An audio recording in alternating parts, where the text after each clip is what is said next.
We do have NIL valuation on Joey Aguilar, who is the new Volunteers quarterback, and it's not an outright trade. It feels like we need the draft sounder, though. Just it feels that way. I know, a little bit, right? It is Joey Aguilar, who transferred to UCLA just a few months ago and now is on his way out. Struck a deal on Monday afternoon, according to multiple reports, to sign with the Vols, where he will replace Nico Iamaleava, who just left the program after one of the most chaotic college football stories that I can remember in an era of college athletic chaos that is basically, all right, what's going to happen today? This Nico story has dominated, but now Tennessee has to move on, and it's about Joey Aguilar and what he brings to the quarterback competition that will now take place in East Tennessee. We would welcome your participation throughout the course of the show. As I mentioned, the F&M Bank chat is up and rolling, where the praise is pouring in. Tyler Dial says Lucas deserves an Oscar for Best Supporting Actor. But let's read some more about me. No. So Patricia Kane's Tida chiming in saying, this is Oscar-winning documentary stuff. Robert is a hoot and a half. Holly chimes in with, this is fantastic. And Taylor S. says, the Nashville Zoo is as underrated as Buck's makeup artist. That was a good clip, though. Nice work, fellas. I think by fellas he means Bert. Fella. Just the one. So do we do a statistical comparison? How much do we know about Joey Aguilar, the new Volunteers quarterback, who's a bit of an unknown commodity, even though if you put their statistics from last season up against one another, Joey Aguilar looks like the better player, even though that the counting stats don't exactly give you the proper context. It depends on what you're looking at. I mean, Joey Aguilar took a big step back last season. If you put his 2023 season next to Nico's 2024, it's a night and day difference. However, that obviously was in the Sun Belt in a year where he won Newcomer of the Year in the conference. They lost in the Sun Belt championship game, won 9 games. He threw for almost 4,000 yards, completed over 63% of his passes, 33 touchdowns, which is an App State single season record, and 10 interceptions. And then he took the step back. Really, App State as a team did. Offensive line struggled, wide receivers, defense, and the quarterback struggled also as a result. 23 touchdowns to 14 interceptions. A threat on the ground. He's a mobile guy, about 500 rush yards or under 500 rush yards over 2 seasons, 5 touchdowns. But he comes in and now has to learn the system in a matter of months. And it's not the first time this has happened in the Heupel era. Remember, when Heupel got here, Hendon Hooker was in-house. He played through spring practice. And then Heupel went out and got Joe Milton in the spring transfer portal. Milton came in, won the job, and obviously lost it because he got injured. The biggest concern you look at is the interception number, 10 picks going up to 14 picks in 2024. Buck, what is the most amount of interceptions a Josh Heupel quarterback at Tennessee has thrown in a season off the top of your head? Ooh, is it 5? 5. Nobody's ever thrown more than 5. It's Nico, and did Hooker have 5 that year? No, Hooker went from 3 to 2, and Milton had 5. So if you look at it, Hendon Hooker, when he was playing for Virginia Tech in 2020, threw 5 picks in 150 pass attempts. Then he arrived at Tennessee. He took over for Joe Milton, and he threw 3 picks in 302 pass attempts in 2021. So double the pass attempts, 2 less interceptions. There is something to that with the Heupel system that puts quarterbacks in a position to avoid turnovers, to not put the ball in harm's way. And it's a credit to those quarterbacks as well. So we'll see if that can help Joey Aguilar. But as we've talked about, he's going to come in and compete. Would you say he's the favorite to win the job? Probably because of the experience. 2 years as a starter under his belt, while Merklinger and McIntyre have never started a college football game. But how about this? Joey Aguilar's Heisman odds per FanDuel Sportsbook, plus 4,500. Nico's Heisman odds per FanDuel, plus 8,000. Actually? Yes, almost double. And where was Nico, in the preseason? I don't know. I haven't looked at the definitely higher than plus 8,000. Right? I mean, I would have imagined that he would at least have been in the top 10 to 15 in terms of Heisman Trophy, preseason Heisman Trophy odds before, spring games and things like that. So it will be a fascinating quarterback competition to watch play out. It is not the ideal situation for the University of Tennessee, but chicken salad out of chicken bleep is basically the theme of this season. And how much Heupel is going to be able to do to that effect is going to tell us a lot. It's just a constant year over year. All right, what can we learn about Josh Heupel and his ability to continue to keep Tennessee at a meaningfully competitive level? And it's not like the kind of meaningfully competitive that we talk about the Titans, where, you're just trying to not be a disaster and finish in last place for a third consecutive year in the worst division in football. No, I mean, this is something that at least we've talked about the floor being around 8 wins.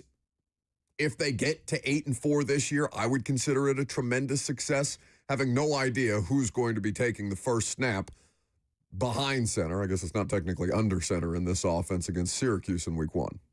Tennessee's roster is talented. It's just unproven. And Tennessee's also invested into this roster. And that's another thing this move does, is it frees up over $1 million. We believe he's making about $1.2 million, which was the figure he was making at UCLA. But basically, you could consider it a raise, given that he's in Tennessee now and not California.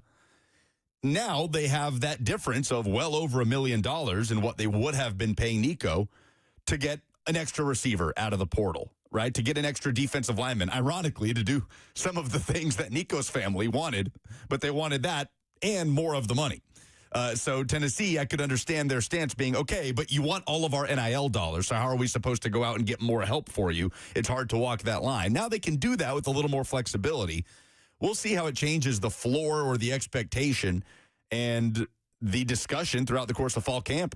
And this quarterback competition is going to be really interesting. How quickly does Joey Aguilar step in and absorb after learning the UCLA offense under Tino Sinceri for an entire spring practice? It's also curious to see the reporting from Ross Dellinger about how much Aguilar is going to make relative to what Nico was making at Tennessee, because it is expected to be, according to Yahoo Sports, where Ross Dellinger is doing his excellent reporting on the world of college athletics, expected to be significantly cheaper than its previously existing deal with Nico. And the question becomes, okay, if Nico was making 2.4 and you get Aguilar for what Ross Dellinger is saying, quote, is expected to pay him significantly less, 7 figures less, what do you do with the rest of that NIL money that you had already, set aside for the quarterback position? Because now it becomes, all right, how much else can you do through the portal with wide receiver help? Where else can you address needs on this roster to make sure that the learning curve here is as flat as humanly possible, given the circumstances that are pretty adverse? So we'll get into that throughout the course of the show. Like I said, Pate is going to be on the show today at 11:20. We'll also speak to Adam Kilgore, who wrote an awesome profile about Cam Ward's journey from zero-star high school recruit to now likely number 1 overall pick in the NFL draft. Adam Kilgore will join us in the 11 o'clock hour as well. And speaking of profile, if you haven't been to the Zones profile on YouTube, you should check that out. Go see Titans Draft exclusive at the Nashville Zoo starring Bert. It is at 131 views. Buck, this morning, disparaging us, said it would get no more than 150. We're going to shatter that before the 11 o'clock hour. I said it would get no more than 150 if you made it Bert's Day at the Zoo. Nobody cares about Bert's Day at the Zoo. I had to figure out how many different ways that we could gaslight Titans fan into thinking this was actual draft analysis. My mom is upset that I'm not included in the title. Should we put it to a poll? Do you care about Bert's Day at the Zoo? I bet the answers would be overwhelmingly yes. Again, every time you ask, should we put it on the poll, when you are directly responsible for the polls, it never makes it to the polls. Look at you, just passing the buck. Just passing the buck on your Twitter account. That's what I do. 615-737-1045 is the number. Teams trying to get up to the top 3. There's some recent reporting that is worth diving into from one NFL ESPN insider. We will do that coming up next.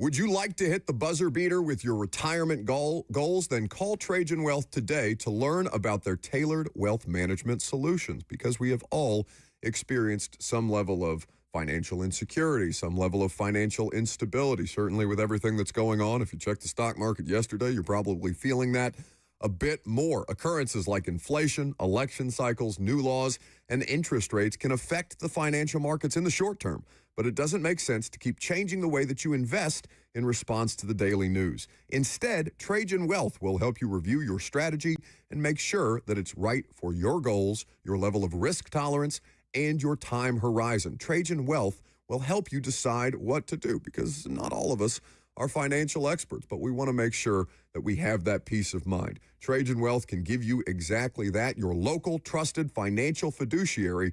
Call them at 615-270-5000 with 2 locations in Brentwood and Franklin. Again, 615-270-5000 or visit them online at TrajanWealth.com. Advisory services offered through Trajan Wealth, LLC, an SEC-registered investment advisor. This is a paid advertisement.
Welcome back to the show, fueled by Hattie B's Hot Chicken, the best hot chicken in the world.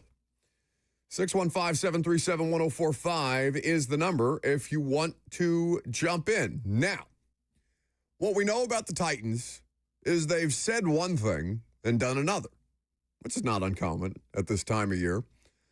But what they've said many, many times over, publicly, privately, everywhere in between, is that they're open for business regarding trades. But that's not really been the case and have not really entertained offers.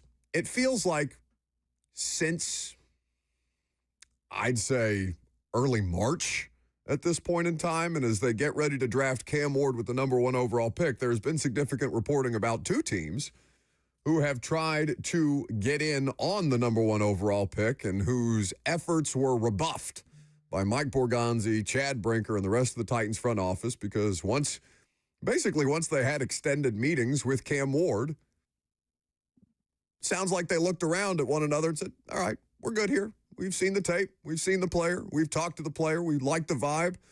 Maybe he's not the perfect systematic fit for a Brian Callahan offense, but Callahan has said the correct thing regarding that, which is that he's not going to sacrifice talent for any one scheme. The latest reporting from Peter Schrager, formerly of the NFL Network, still doing work for, is he doing work for Fox and ESPN? Because he does sidelines for Fox too, on some of their NFL broadcasts, but recently he has moved over from one network to another, at least in terms of his day-to-day activities. Peter Schrager with some reporting yesterday or this morning. Where is this audio from? This is 2 hours ago, courtesy of Get Up. All right, very good. From Get Up on ESPN this morning, Peter Schrager talking about the latest in the trade rumor mill. There have been phone calls made to both the Browns at 2 and the Giants at 3 with the intention to move up, from several different sources telling me there are teams who are looking to get up in this draft to either the 2 or the 3 spot. The assumption being to move up to the 2 or the 3 spot, it would be for Abdul Carter, Travis Hunter, or the running back Ashton Genty, who everyone expects to go somewhere in that 5 to 7 to 8 range. There have been teams making calls, and those teams are not immediately slamming down the phone. The Browns at 2, the Giants at 3. Everyone assumes it's going to be chalk, that this is going to go Cam Ward, it's going to go Travis Hunter, it's going to go Abdul Carter. Not so fast. I think the 2 spot gets very interesting if the Browns are listening to a Godfather deal for them to trade back and someone to trade up into the top 3. But would it be for Travis Hunter? Right.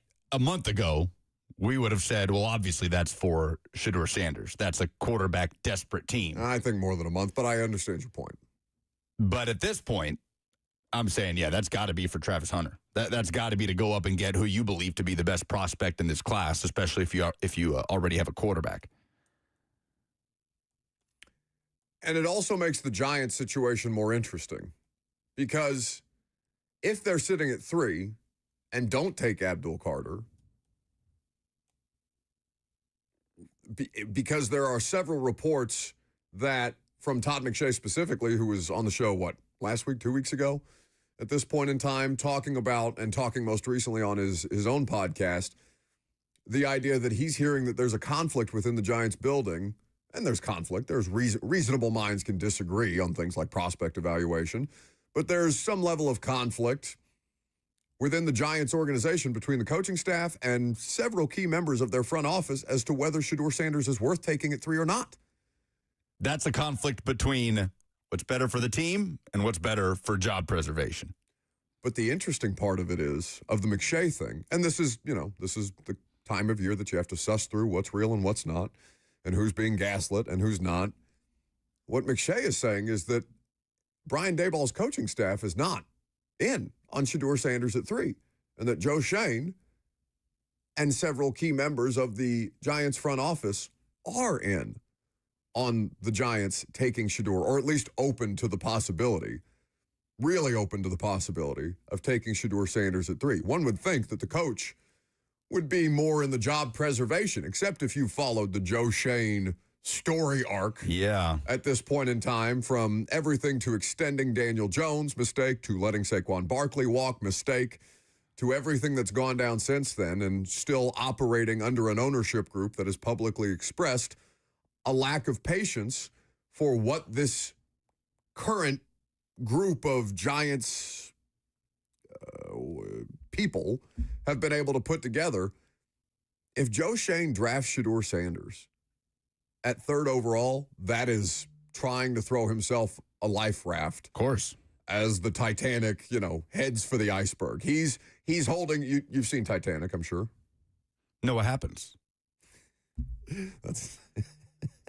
They live, right?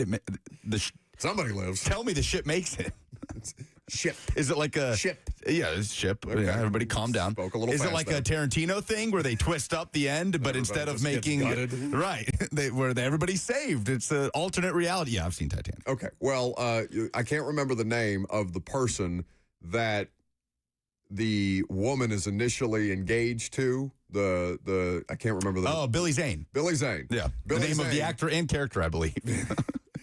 Billy Zane picking up a random child as the boat is getting ready to go under, holding up a child and saying, I have a child, and then getting on a life raft. Joe Schoen is Billy Zane, and Shedeur Sanders is the child holding it up. I have a quarterback. I have a quarterback. He's a Sanders. Don't sing me yet. He's Deion's son. Sanders in New York, prime time, baby. Oh, man, talk about between a rock and a hard place. You either have Russell Wilson / Jameis Winston to try to save your job, or throwing Shedeur Sanders into a very unfavorable situation to try to save your job, especially in terms of the offensive line situation in New York. So, tough spot for Joe Schoen. Those two feel tied together, right? Daboll, Schoen. But I don't know. I was going to say, I think Joe Schoen might be. Is it so crazy to think that they could keep, because I feel like Brian Daboll is still a very widely respected offensive coach in the NFL. Former coach of the year. I wonder if John Mara would look at that situation if they come out of this draft without a quarterback and say, no, I've got the right coach. It's not the coach's fault that he inherited Daniel Jones and that Jones got extended and that Drew Lock just went off against the Colts and cost us the #1 overall pick. I guess that maybe that would be Brian Daboll's fault for putting Drew Lock in a position to succeed, but you get what I'm saying. How dare you coach him up so well? It is, at least, and narratives are one thing, reality is another, right? The narrative seems to be Brian Daboll and Joe Schoen, whether they are distancing themselves from one another, or the organization is distancing themselves from one another, or we are putting them in two separate categories where, for most of the time, we probably would have thought of the two of them as a package deal. The personnel decisions have been horrendous. The coaching is still something that I think a lot of people, as you mentioned, he's respected league-wide, Daboll, and he would get another offensive coordinator job fairly quickly. I mean, it's obviously late in the cycle. People aren't going to fire their coordinator just to hire Brian Daboll if he was to become available, halfway through or something like that. But losing football has infected the Giants front office, and the Giants front office is the most public part of that organization associated with losing football. So what both of those teams do, Cleveland and New York here, in a potential trade back situation, how would Titans fans feel about that? I mean, most of them are probably okay with, we'll just take the quarterback and move on with our day. But depending on what the Browns and the Giants get, should they be able to execute a trade, whatever the compensation looks like to come up to 2 or to come up to 3, understanding that it's probably not for a franchise quarterback, I don't know. Would there be some secondhand remorse on that could have been us from the fan base on, well, why couldn't you have gotten that? I don't know. I think the fan base is all in, locked in on I think so, Cam Ward on a quarterback. You so desperately need hope at the quarterback position. And we understand he wouldn't be walking into a great situation, but he potentially could be walking into a stable offensive line situation that could at least enable him to grow as a rookie. Maybe not win Rookie of the Year, even compete for it, but put himself in a situation where at the end of the year, you say, let's get this dude some weapons. We've got something cooking here. I think Titans fans are there rather than, no, but we need pass rushers and this and that. Maybe I'm wrong. Maybe there's a bigger portion of fans that want the trade back and want to just roll out a quarterback that's Brandon Allen or Will Levis or whoever. but I doubt it. I bet most are fully aboard the Cam Ward train, and it seems like the team is. It's interesting to get reporting this week that they're not even really, fielding calls almost for the number 1 overall pick. That's how locked in they are. Do you expect them to still say they're open for business today at the press conference at 1? Yes. And it's going to be very hard for me to not look one of the three of them dead in the eye and be like, lie.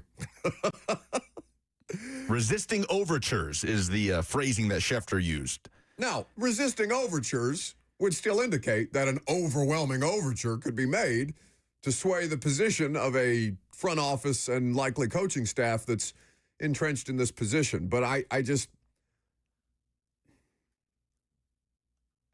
appeasing the fan base is not a reason to make a personnel decision. Let's start there. Even though I don't want to denigrate how much fans matter to all of this. But you make decisions of what's in the best interest of the football team, not to satiate, bloodthirsty fans who are tired of watching Will Levis and Mason Rudolph and Dennis Daly and Andre Dillard and Traylon Burks and all the rest of this crap, respectfully, that's shuffled through here to 3 straight losing seasons and 2 straight last-place finishes in the worst division in football.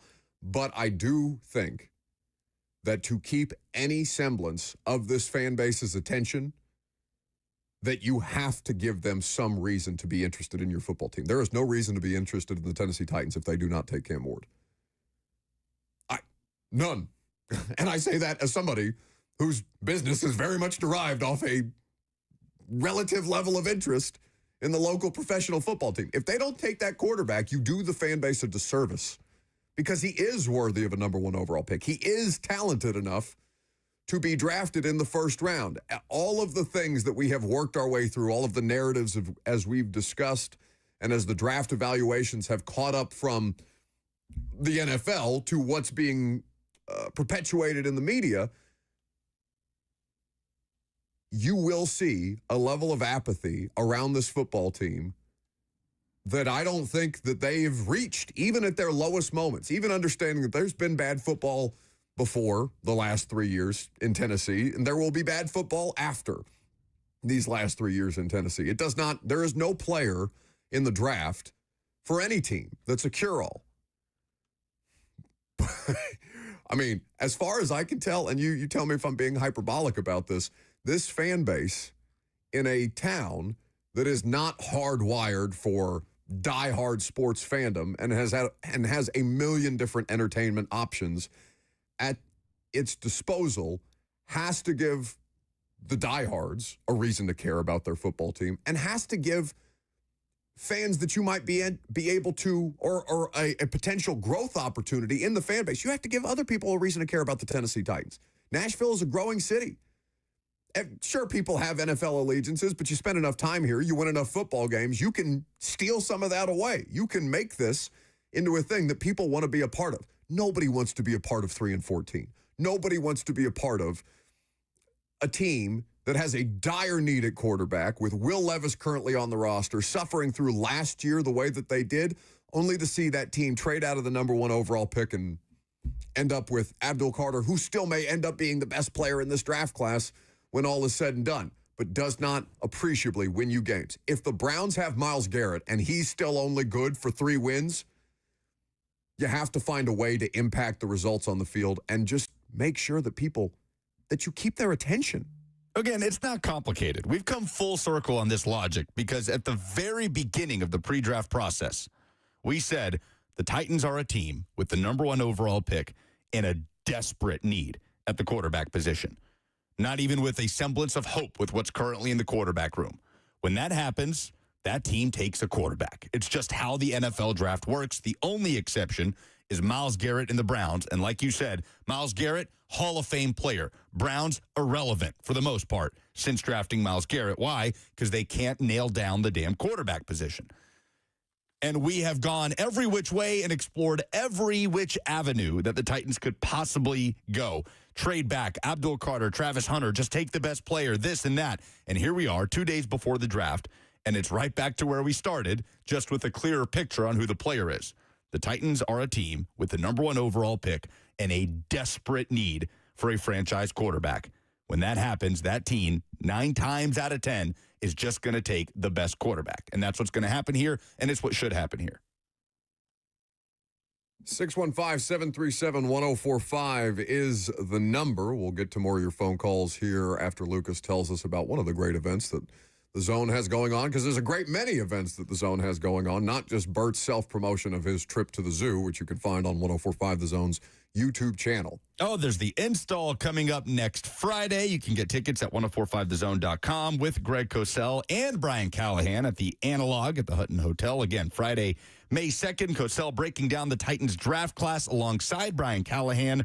Thanks to Two Rivers Ford, Hattie B's, Monkey Shoulder Scotch Whiskey, Milagro Tequila, and Wholesale Supply. Again, a very limited number of tickets still available. Head to 1045thezone.com. And, of course, time is running out for you to purchase your team for the 1045 The Zone Golf Classic presented by Ferguson. Monday, June 9th. This year, it's at Nashville Golf and Athletic Club. Head to 1045thezone.com. There are 2 flights to choose from, 8 a.m. or 1 p.m. So go get your team today. Let's go to the phones. Let's hear from Titan Willie. Wonder what he wants to talk about. Calling us from the beautiful city of Las Vegas. Hey, good morning, boys. How are we doing? Great. Awesome, Ron. Hey, just wanted to talk about Cam Ward real quick and why I think he's going to be great, strictly from an analytical perspective.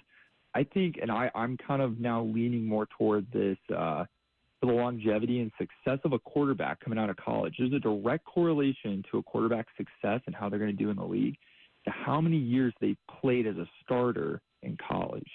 Now, I think when you draft guys too early, they tend to have more of a likelihood of busting rather than if you give them time to play and they play as a starter for prolonged periods of time, they have a greater likelihood of being a successful quarterback in the league.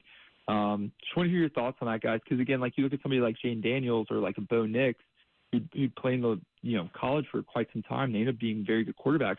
Whereas you have somebody that maybe drafted too soon, like a Johnny Manziel, and they kind of burn out. Just want to hear you guys' thoughts on that. Thanks. Have a great one. Thanks for the call. Look at him, 55 seconds. He knows the show. Manziel's not a great example because there was a million different things that happened around Manziel and also going to the Browns, who were not equipped to handle somebody like Manziel at the time, paired with Josh Gordon, who was problematic in different ways. Johnny Manziel was never going to work anywhere. I think it's fair to say. It does feel that way, and certainly you could say that definitively with the results in hand. And he's talked about this publicly. I mean, he's been very open and honest after the fact. But you've been banging this drum since before they drafted Will Levis. The equation of, was he a good college football player? Was he a productive college football player? That is the most likely scenario that would see a productive player, a successful player, translate to being a productive and successful player in the NFL. That just means he has a chance. That's right. All that means. Yeah. The opposite. It's still like a 45% chance based on first-round quarterbacks. Yeah. Where 136 of them have been drafted since 1967 in the first round, and 45, just a hair over 45% of them have even won a playoff game. It's such a hard thing to nail down, but you're just trying to make sure that you have the best percentages, the best possible chance to see these guys succeed. Well, that's what's so interesting about this quarterback class as a whole. It might not be elite. I mean, it doesn't even really hold a candle to last year's in terms of the depth of the QB class. You can argue about Cam Ward, where would he go in last year's? Everybody's got a different opinion on that. But all of these guys, for the most part, were good, productive college quarterbacks. And you can nitpick. Jalen Milroe, big regression this past year. The inconsistencies, throwing the football, the accuracy issues.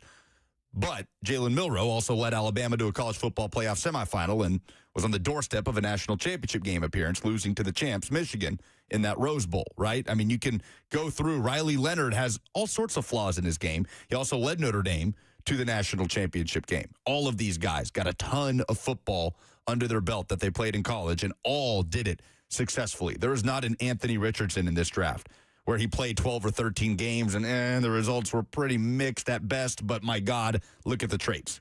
Tyler Shuck is the closest thing to that because the dude's got a rocket arm, and even though he was in college football for what seems like an eternity, he really had one full season as the starting quarterback. That guy was Justin Herbert's backup at one point in college, Tyler Shuck. Isn't he the same recruiting class as Trevor Lawrence? Yeah. But even Tyler Shuck had a successful season playing for Jeff Brom in Louisville last year. All these guys found success at the college level, which is why I have this sneaking feeling that one of them is going to pop up as a capable starter that we don't expect at some point down the road.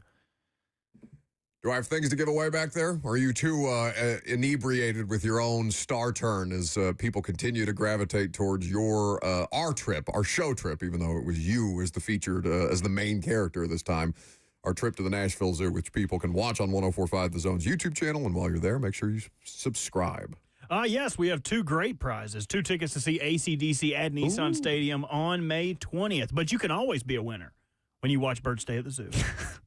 168 views. 615-737-1045 is the number. Call in. Tell us what in sports made you say, "Oh no," this week. There's a lot to pull from. I'm gonna tell you though. I'm gonna go non-sports this week. I'll leave the sports to you guys because there is one thing that just absolutely sent me, even though it's got a bit of a morbid turn. But if you give us the thing in sports that made you say, "Oh no," we'll give you 2 tickets to see AC/DC at Nissan Stadium. I'm Buck Rising. It's 104.5 The Zone.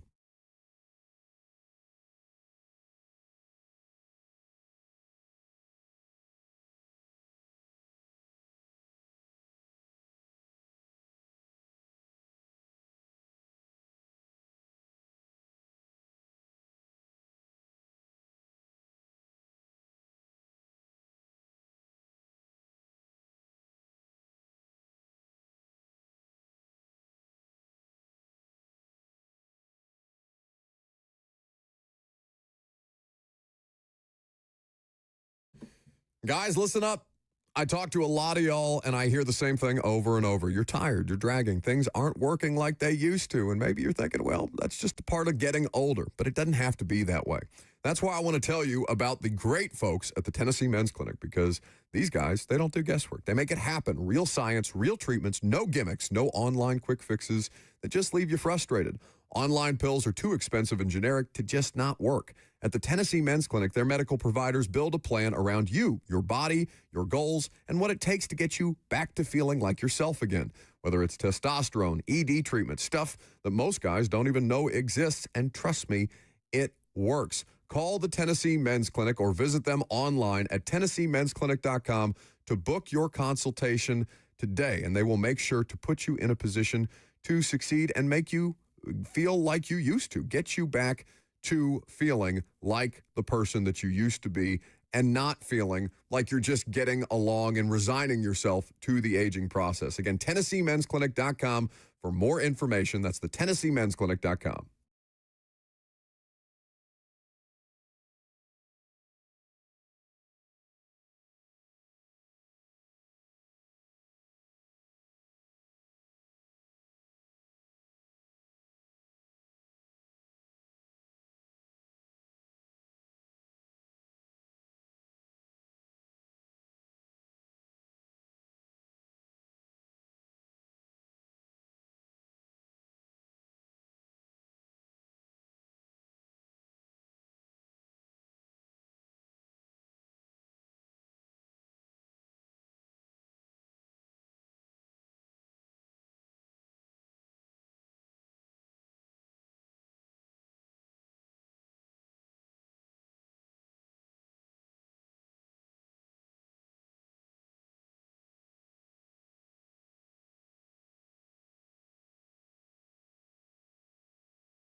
That's right.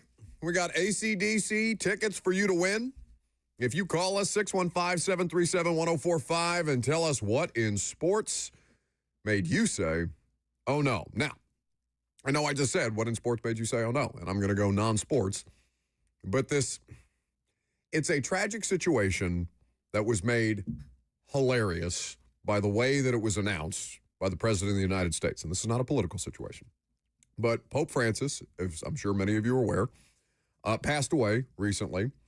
And President Trump took the opportunity on Easter or after Easter to announce that they were going to lower the flags across the country to half-mast in honor of Pope Francis, who passed away. And the audio of this is something that we do have, and I'll tell you why I'm playing this here in just a second. Let me hear from the 47th? The 47th President of the United States now after being 45? Let me hear from Donald Trump. I just signed an executive order putting the flags of our country, all of them, all federal flags and state flags, at half-mast in honor of Pope Francis. So he was a good man, worked hard. He loved the world, and it's an honor to do that. Your message to Catholics, sir. So that's President Trump on an Easter-decorated balcony, standing in the center, announcing that Pope Francis had passed and that their executive order, and he has his wife Melania to one side of him, and then he has a giant Easter bunny mascot standing to his, I guess that would be his left. An adult-sized Easter bunny. It's huge. I don't know why the Easter bunny had to be there for the announcement of Pope Francis's death and the executive order. And it's like there's a person in there. It's like turning its head and everything. And the bunny looks so uncomfortable. And terrifying, by the way. Well, yeah, the Easter bunny mascot costumes are underrated how scary those are. Like those are almost clown level to me. I would argue that depending on the facial expression of the bunny, that they are scarier than clowns in certain situations. This is one of the funniest videos about a terrible situation that I've ever seen in my life. The awkwardness of that rabbit just sitting there, or that man in a rabbit costume just standing there with the President of the United States and the First Lady while they announce the death of the most important holy figure in the Catholic religion, not named, God or Jesus at this point in time, is one of the funniest things I've ever seen. It made me say, oh, no. Rest in peace, Pope Francis. Absolutely. My oh no is Paul Heyman. The WWE legend and Hall of Famer was on the Pat McAfee show. Now, Robert, you could provide much more context here. What was the occasion here? Was it at WrestleMania that they were broadcasting live? So this was the day after WrestleMania, and at WrestleMania, Paul Heyman betrayed not one but two of his former clients, turning his back on them, low-blowing both Roman Reigns and CM Punk to align himself with Seth Rollins. He did what? Low-blowed them, as in punch them in the nuts. Oh, okay. What do you...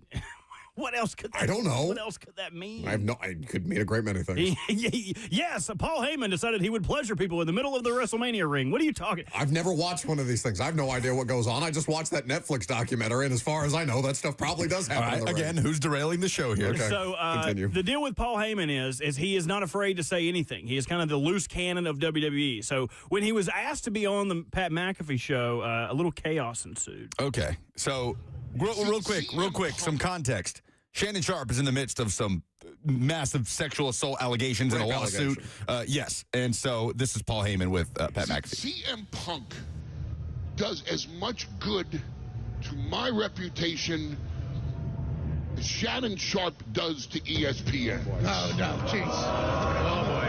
All right, see, all right, we don't need that. A lot going on. Don't ooh me. I'm not the one getting sued. Whoa, okay, all right. Whoa. So even Pat McAfee is backtracking, trying to keep it moving. I don't think I've ever heard Pat be that cautious with something on the air. Like, all right, calm down. All right, we don't need that. Yeah, lot going on. There's the one thing that I know about the way that the Pat McAfee show works is, one, he respects no one as a superior. Two, nothing gets out on that Pat McAfee show that he doesn't want out there. And even though he's red-faced and clearly embarrassed by the situation, because it's a very uncomfortable situation that Paul Heyman continues to put him in, I think that it was absolutely, it had some underlying messaging around it. Yeah, and Paul did it to him the entire time he was on the show, talking about them after the roast of WrestleMania and saying Pat was in the back smoking pot the whole time. He's like, and Pat, it's puff, puff, pass, not puff, puff, puff, puff, puff, chase it with a gummy, puff, puff, puff, puff, pass. You did not have to come off the top rope on Pat McAfee. I saw that John Cena also accused Pat of just being stoned the whole time during wrestling events. You know, dude, you're just stoned the whole time. If Pat McAfee can have that level of energy and be, 3 gummies deep and a couple of joints, then more power to him. I respect it. My dumbest thing in sports, I don't know if you guys out there in the radio audience. Wrong day. Oh no, my oh no in sports. Sorry, I'm getting confused. Cheyenne hates when I do that and call her another name too. My oh no in sports this week is I don't know if you guys watch Primetime, but last night we had What is Primetime? Primetime is a A to Z show, comes on YouTube. Buck does it Sunday through Thursday, except for Tuesdays. Sam Phelan takes over. It's an infinitely better show when hosted by Sam. Last night is evidence of that, because halfway through the show, every Monday I have one segment. My only job. It's the only thing It's the only thing I ask you to do. Only thing I have to do on Mondays is, in case you missed it, just pull something funny. Just be funny for 5 minutes at the end of the show. And when Buck went to me, I was how do I say this delicately? I was drooling on your desk because you were passed out of sleep. Yes, passed out of sleep, drooling all over myself. Snoring loudly. So Buck pulled me on the stream, and he's like, I think Robert's frozen. I thought you were frozen. He's like, Robert, do you want to come on the stream? And then you put me in, and all you hear is snoring very loudly. It was one of the better shows that I've had at any point in the pre-draft process, because I'm sick of the pre-draft talk at this point in time. We're just spinning our wheels to get there, and I had good energy last night. I'm like, all right, we're doing a good show. We're going to wrap this up. I've gone longer than I normally do. Let's see how Bert's doing. It's about 8 o'clock, and then I just get greeted by him looking like he's frozen on the screen, except he's just face down at his console, snoring loud enough for the streaming audience to hear him, and then continue. While I'm yelling, he's got a headset on. He got a gamer headset on. I'm yelling in his ear. He can hear me. Hey, I commend you for that, man. As someone that doesn't nap and wishes he could, I wish I had the ability to just shut down in the middle of the day for 30 minutes, but I don't. I can't do it. I commend you. I'm jealous of your ability to do that. You should not be jealous of me, because the worst part is it happened twice. I honestly overslept the beginning of the show. He was late to the show because I had to call him and say, where's the stream? Here's what happened is I get my work done lightning quick. So it was like 6:40. I'm like, it's too early to start the stream. I'll just rest right here for a second. I take a nap. I take a nap right here. Take a nap right here. And I did take a nap and woke up, and it was 7:07. And it was like, I am late. Then I fell asleep again promptly at the end of the show. So if you missed it, make sure you check out Primetime. It's definitely nap-inducing at points. It'll put you to sleep. Sunday, Monday, Tuesday, Wednesday. Do you know I talked for 8 hours yesterday? 8 hours. And you couldn't bother to do 5 minutes on a live stream. Between the radio show yesterday, Primetime, and then 4 hours of Fox Sports Radio. I swear to God, I could smack you. I was sleepy. 615-737-1045. What in sports made you say, oh no, let's start with Michael? Hey, Buck, how's it going? Good. Mine is, I guess it was in an exit interview, an exit presser. The GM of the Mavs came out and said that he didn't truly either understand or think that Luka was that important to the Mavs fans. It's a tremendous submission, Michael. I wish that we had thought to pull the audio today. We'll play it for the dumbest thing in sports tomorrow. It's so bad. Nico Harrison, the general manager of the Mavs, their locker room clean-out day after they get bounced from the play-in situation after trading Luka Doncic away to the Los Angeles Lakers, who are currently down 1-0 in their series. He gets on the locker room clean-out day press conference. He says a couple of different things that make you shake your head, including, I knew how important, this is paraphrasing, but he said, I knew that Luka was important to Mavericks fans. I guess I didn't know how important. He's the most gifted offensive basketball player in the sport, arguably of his generation. Yeah, bad week for Nikos. You dope. Jordan is next. Hey, guys. My oh no is Stone Cold Steve Austin. On Sunday night at WrestleMania, Stone Cold made a surprise return by riding on an ATV. He circled the ring a few times, and then he crashed into the barricade. A female fan appeared to be injured after she was knocked off her feet. And then even though she did not make direct contact with the ATV, she may have flopped. I don't know if there's a lawsuit incoming, but the president of WWE checked up on her, and that's the bottom line. Good delivery. Good delivery, Jordan. Stone Cold was hammered, boy. Yeah. Hammered on them Steve Weisers. He, so as he said, came around the ring in an ATV, and Stone Cold's kind of donutting it, putting it on two wheels at some points, hits the barricade, and this woman flies back. Like, imagine, if you will, Superman in the cartoons punching somebody, and you know how their whole body just caves around his fist. This lady slung back with legs, hands, looked like she got really hit.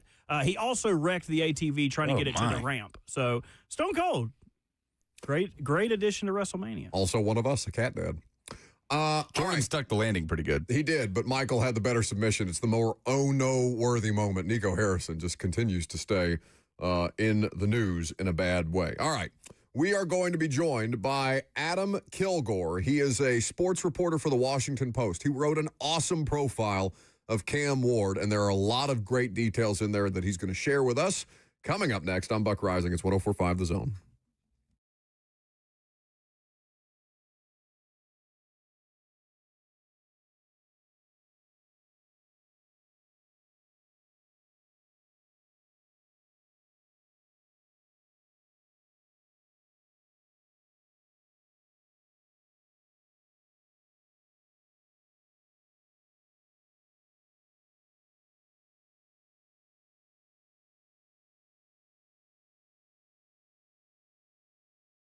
Lake lovers, listen up. Tennessee National, a highly anticipated lakefront resort, golf, and marina community, is having a spring sales event, releasing a limited number of lake lots to the public with upgrades and savings. One day only, Saturday, April 26th. That's this Saturday. You can get private golf cart access to a new marina and resort, 10 miles of walking trails, 3.5 miles of shoreline, a brand new 26,000 square foot clubhouse, waterfront concerts overlooking a beautiful lake, pickleball, pools, on-site coffee shop, and much more.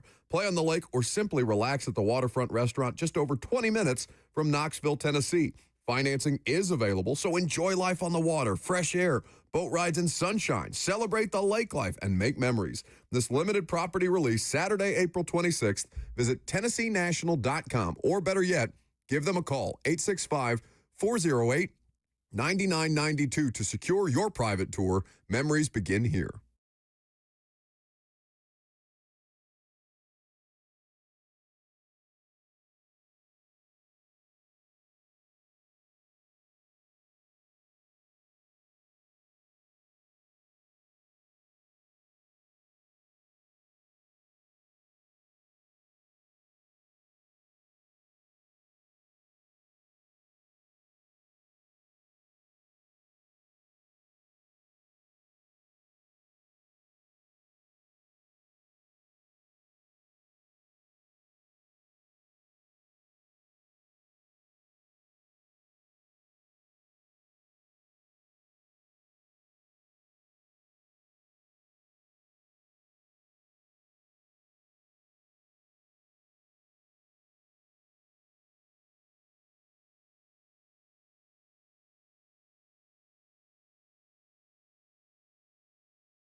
It is 11:02. Good morning from the 104.5 The Zone studios. I'm Lucas Panzica. We're 2 days out from the NFL draft and the Titans making the number 1 overall pick in Green Bay on Thursday. The team will hold a pre-draft presser this afternoon with Chad Brinker, Mike Borgonzi, and Brian Callahan at 1 o'clock. You can hear it live right here on The Zone. And Tennessee has a new quarterback. Multiple reports Monday stating that UCLA QB Joey Aguilar is transferring to Tennessee, completing the quarterback swap between the Vols and the Bruins as Nico Iamaleava transfers to UCLA. For all your foundation repairs and waterproofing needs, visit USSTN.com. Breaking news at once on your home for the Titans and Vols. This is 104.5 The Zone.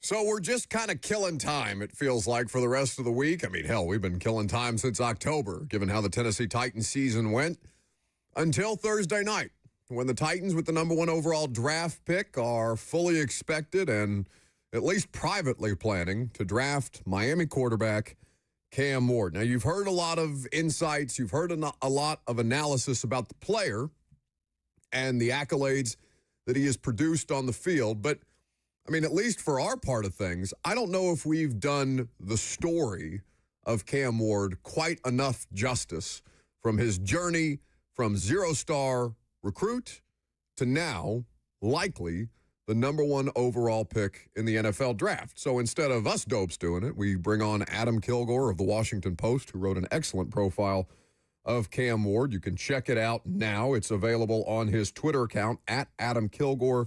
WP is where you follow him. Adam, thank you so much for taking the time.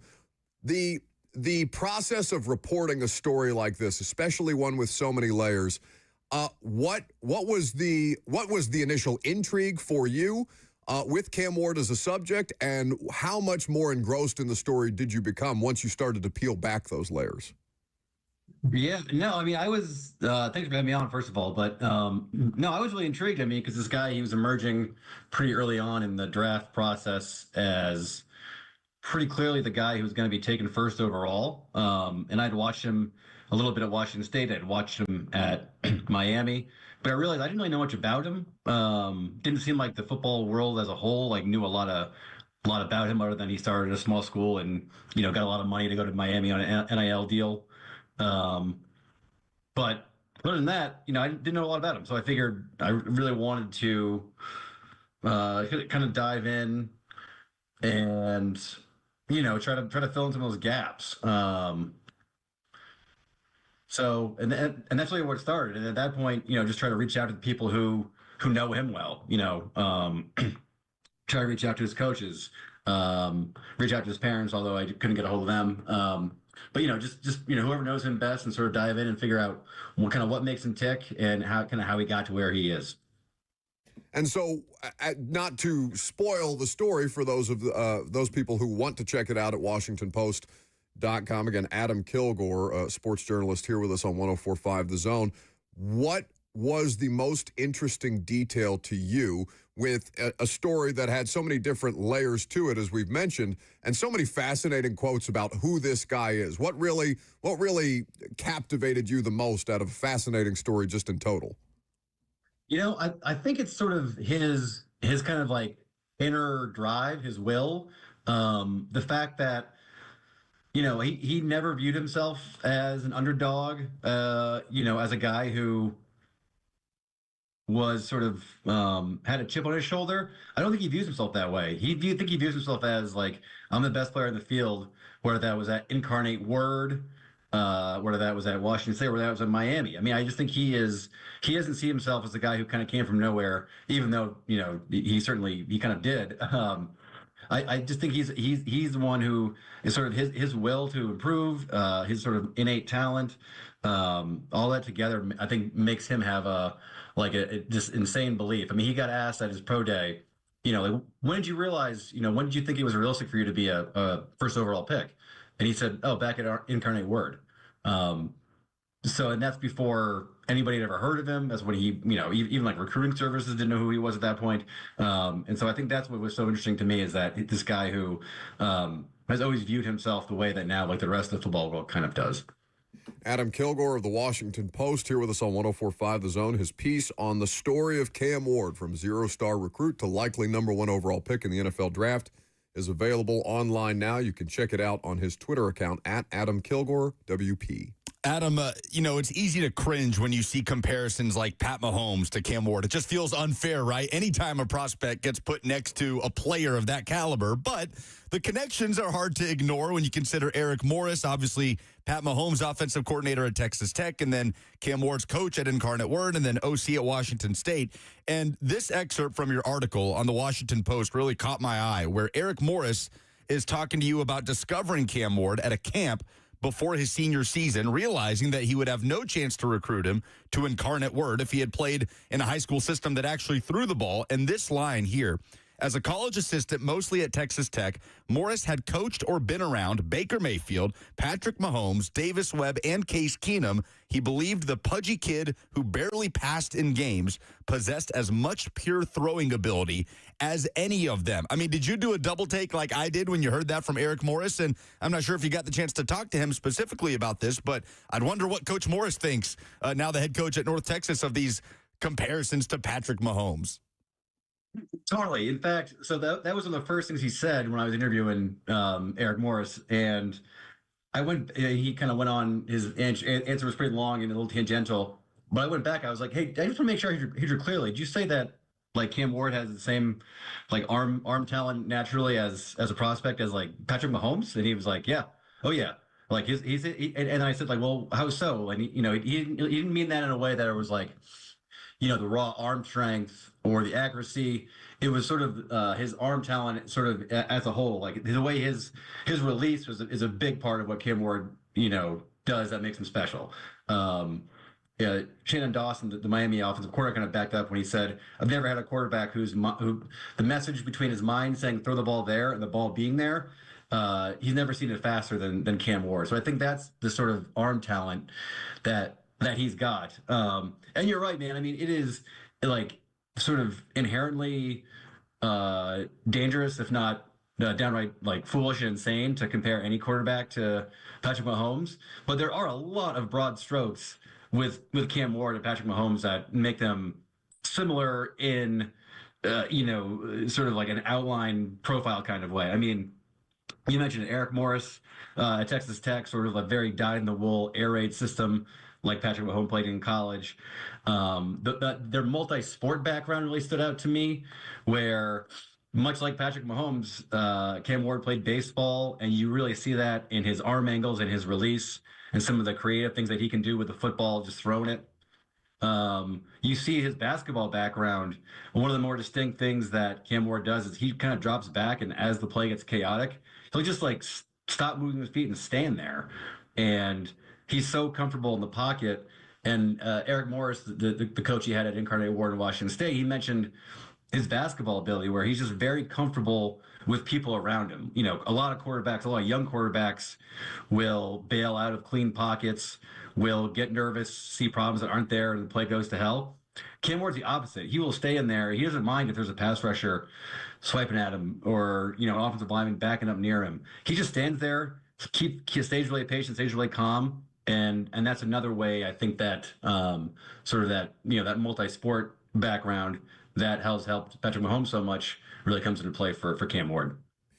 Adam Kilgore has been kind enough to join us here on The Zone. Again, you can check out his piece at the WashingtonPost.com. It's a must-read for Titans fans who want to understand more about the mental makeup as much as the physical makeup of their likely future quarterback when the first round of the NFL draft takes place on Thursday night. Adam, we so appreciate the time. Thank you for the great work as well, and we'll look forward to catching up and reading more of your stories here in the near future. This guy's good to be with you.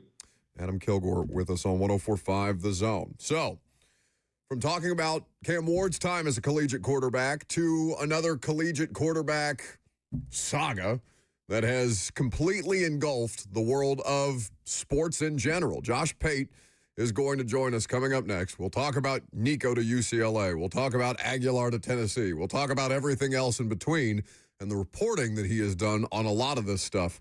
Josh Pate in studio next.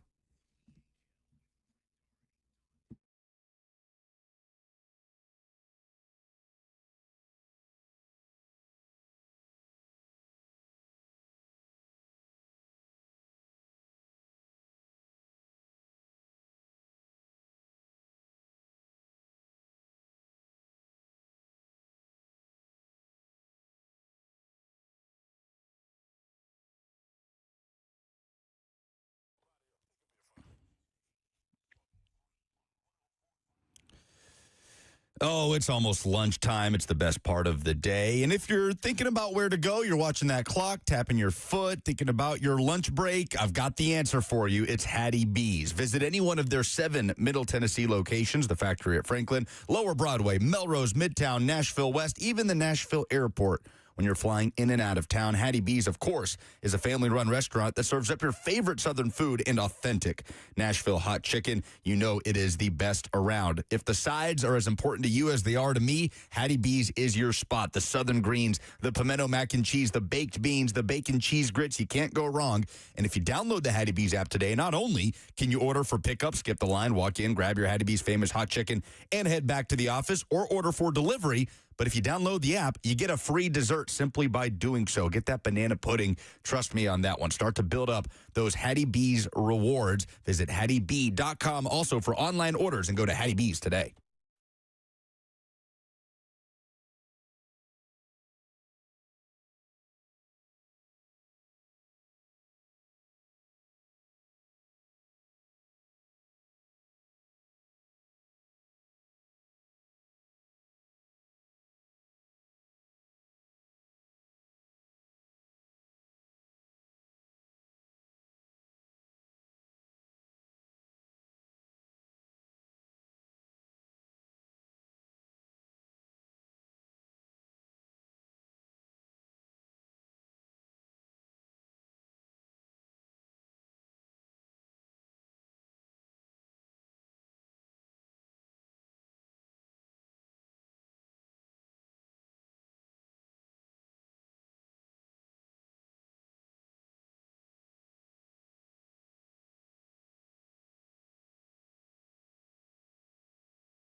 Welcome back to the show, fueled by Hattie B's Hot Chicken and by college football chaos. Now, Josh Pate is no stranger to that. Josh Pate's College Football Show. You can check it out on YouTube. You can subscribe to the podcast, and the College Football Show has been a lot of ball, but a lot of chaos as well. Pate, how are you? I did this with Adam Sparks, the Vols beat writer, the other day, just like a mental health check-in on the state of your sport and how things have tried to be hijacked by some not necessarily good actors in this sport, and all the resulting ripple effects of the Nico Iamaleava circumstance that now, at least for the immediate, has found a conclusion with him going to UCLA, with Joey Aguilar coming to Tennessee, in the rare college football quarterback trade.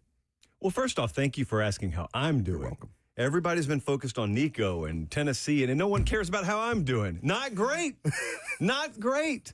Can you believe this? Well, you probably can believe it. Me, yes. Yeah, so you probably can believe it.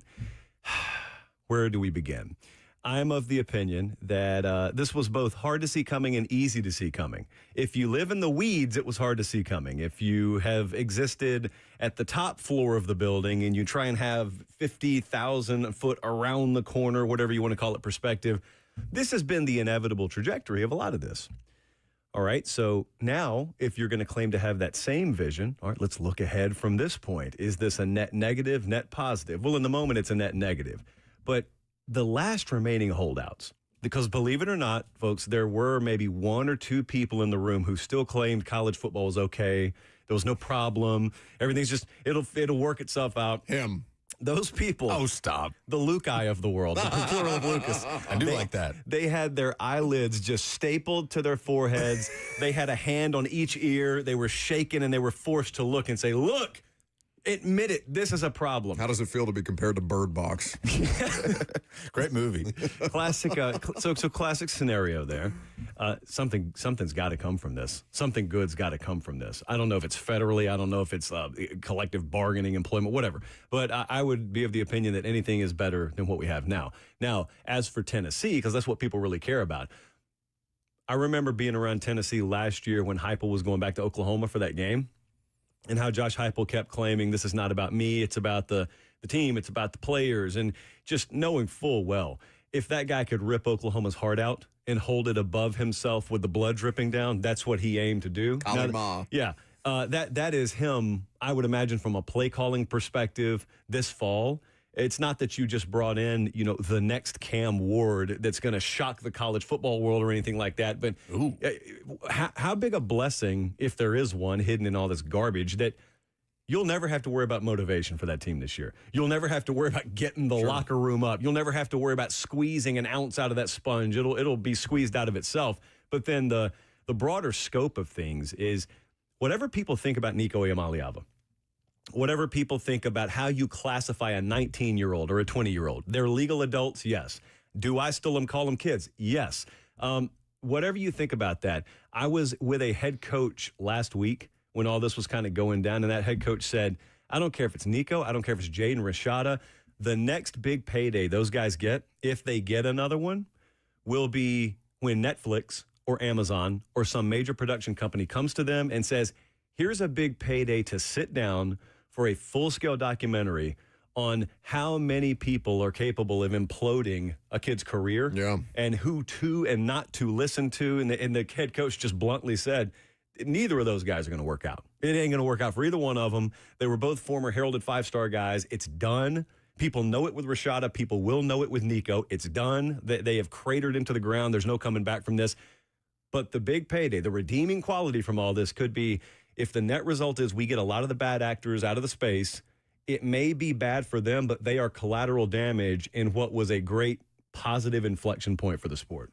Josh Pate is here in studio with us. You can check out Josh Pate's College Football Show Sundays, Tuesdays, Thursdays, live streaming on the YouTube channel. He's also got the Pate State Speaker Series that is up, alive and well, most recently with USC General Manager Chad Bowden and Lincoln Riley, the head coach.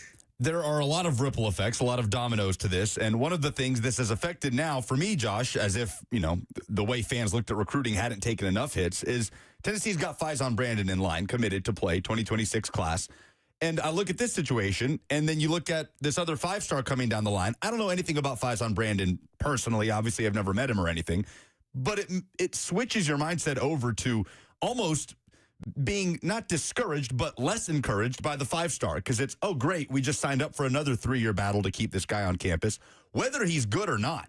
So in a weird way, this has kind of revitalized Tennessee's fan base, similarly to maybe how it did the football team, because that cloud's not hanging over you now. And then the discussion switches over to expectations of Joey Aguilar. Do you feel like he's walking into a favorable situation where Tennessee fans are ready to embrace him, or maybe the opposite of that, where he's walking into a spot where the expectation was probably to get back to the playoff among the fan base, and now you're significantly less talented at the quarterback position? How do you kind of gauge the spot that Aguilar is walking into, which is obviously unique? I think it'll skew when you look at a fan base in terms of age demographic. The 44 to 64-year-old fan is probably prepared to look at this season and look at that kid above and beyond what his win-loss record is. A 19-year-old sophomore at Tennessee, they probably don't possess the proper ability to appreciate what's happening right now because they've only grown up in this era. So you're talking about chaos, and it still has the new smell to you and I. But if you're a kid, or if you're young right now, this is sort of your first generation of college football in your lifetime. And so they look at it and say, hey, man, guys move around all the time. We want to win. There's no excuse. We want to win. Well, everybody does. But I also, I don't think that a month ago this was in the cards for anyone, which is just, it's mind-boggling again from many different perspectives. But think about when this happened. I got into a big argument with a bunch of Tennessee folks when this happened, because it happened, and Heupel says, we're done, we're moving on. And a bunch of Tennessee folks wanted to try and convince me this is a win. I said, nobody's a winner here. And they said, oh, it is. It absolutely is, because our head coach took a stand. Yes, he took a stand. I would argue he really didn't have any other choice. He did have another choice. So he took the proper choice. Like, out of a bunch of really, really bad options, he took the least bad of the options. But there's a reason they were all bad. There's not a win there for Tennessee, because the guy who he had planned on his offense revolving around 72 hours prior was no longer there, and it's not due to injury. So that's not a good thing. Long term, you could sell me that Heupel will benefit from this residually, but it's not a win this year. So I wonder, I think it was Urban of all people the other day who said what he said. And you can take Urban Meyer or leave him, I don't care, but there was a germ of truth in what he said, because what he said is everyone wants to praise Josh Heupel now, me included. That's my chest here. I'm praising Josh Heupel too, but if you're a Tennessee fan and you're sitting on the 40-yard line in the same season ticket your family has had for generations, and you drove down here from Johnson City, if they're a 3-loss team entering November, and Heupel walks to the 50-yard line and grabs a mic, like Urban said, and says, hey, but I made the right choice. You're going to give me some grace. What's the reaction? If it's yes, we're giving you grace, then I'll shut up. But I don't necessarily know that that's how major college football works these days. So that doesn't mean we can't get positives out of it. I don't think we have to treat it like a fairy tale. You got to be realistic about it as well. It could be a bad year. It could be a 5-loss season. It was going to be pretty tough with Nico. Without Nico, I don't know where. Look, crazier things have happened. Indiana was in the playoff, well documented last year. Amen. So we'll see. Yeah, not his team, though. He does not claim them. You don't know Didn't that. know who Tino Sinceri was until like yesterday. But what I don't think Tennessee fans will do is relitigate. That's so true. It's just the it's just, process. if you're not watching on YouTube, it's just a spear to the side. No one knows the facial expression. He moves on. Well, but that was his stance that, hey, the second you start losing, then people turn on Heupel. And, My stance. Yes, that's what you were saying. And I see what you're saying, that Tennessee fans aren't going to be beating their chest about we took a stand after we get blown out by Georgia in week 2 or 3 whenever they play. But I don't think Tennessee fans will relitigate this to the point of, well, you should have paid Nico what he wanted. Like, to me, Nico remains the villain in all of this. I agree. And I don't know if house money is probably too strong for Heupel, but I just wonder, for me, I don't know what the expectation for me is and how that gets changed. Now, with Aguilar in the picture, I'm also hoping you can tell us some good things about Joey Aguilar and make me feel good. He wants you to hold his hand through this because he's scared right now. And I already did that walking into the studio, so I'm not going to do that again on air. I will say this: I don't think they'd turn on him. What I'm saying is, I just think in the fog of the season, fog of war, fog of the season, whatever, I just think all perspective gets lost. You see this in a normal season. In a normal season, there will be, let's just pick like an Ole Miss fan, let's just say, or a Tennessee fan, whatever. If I were to pitch them 9-3 or 10-2 this time of year, they'd say, I'll take it.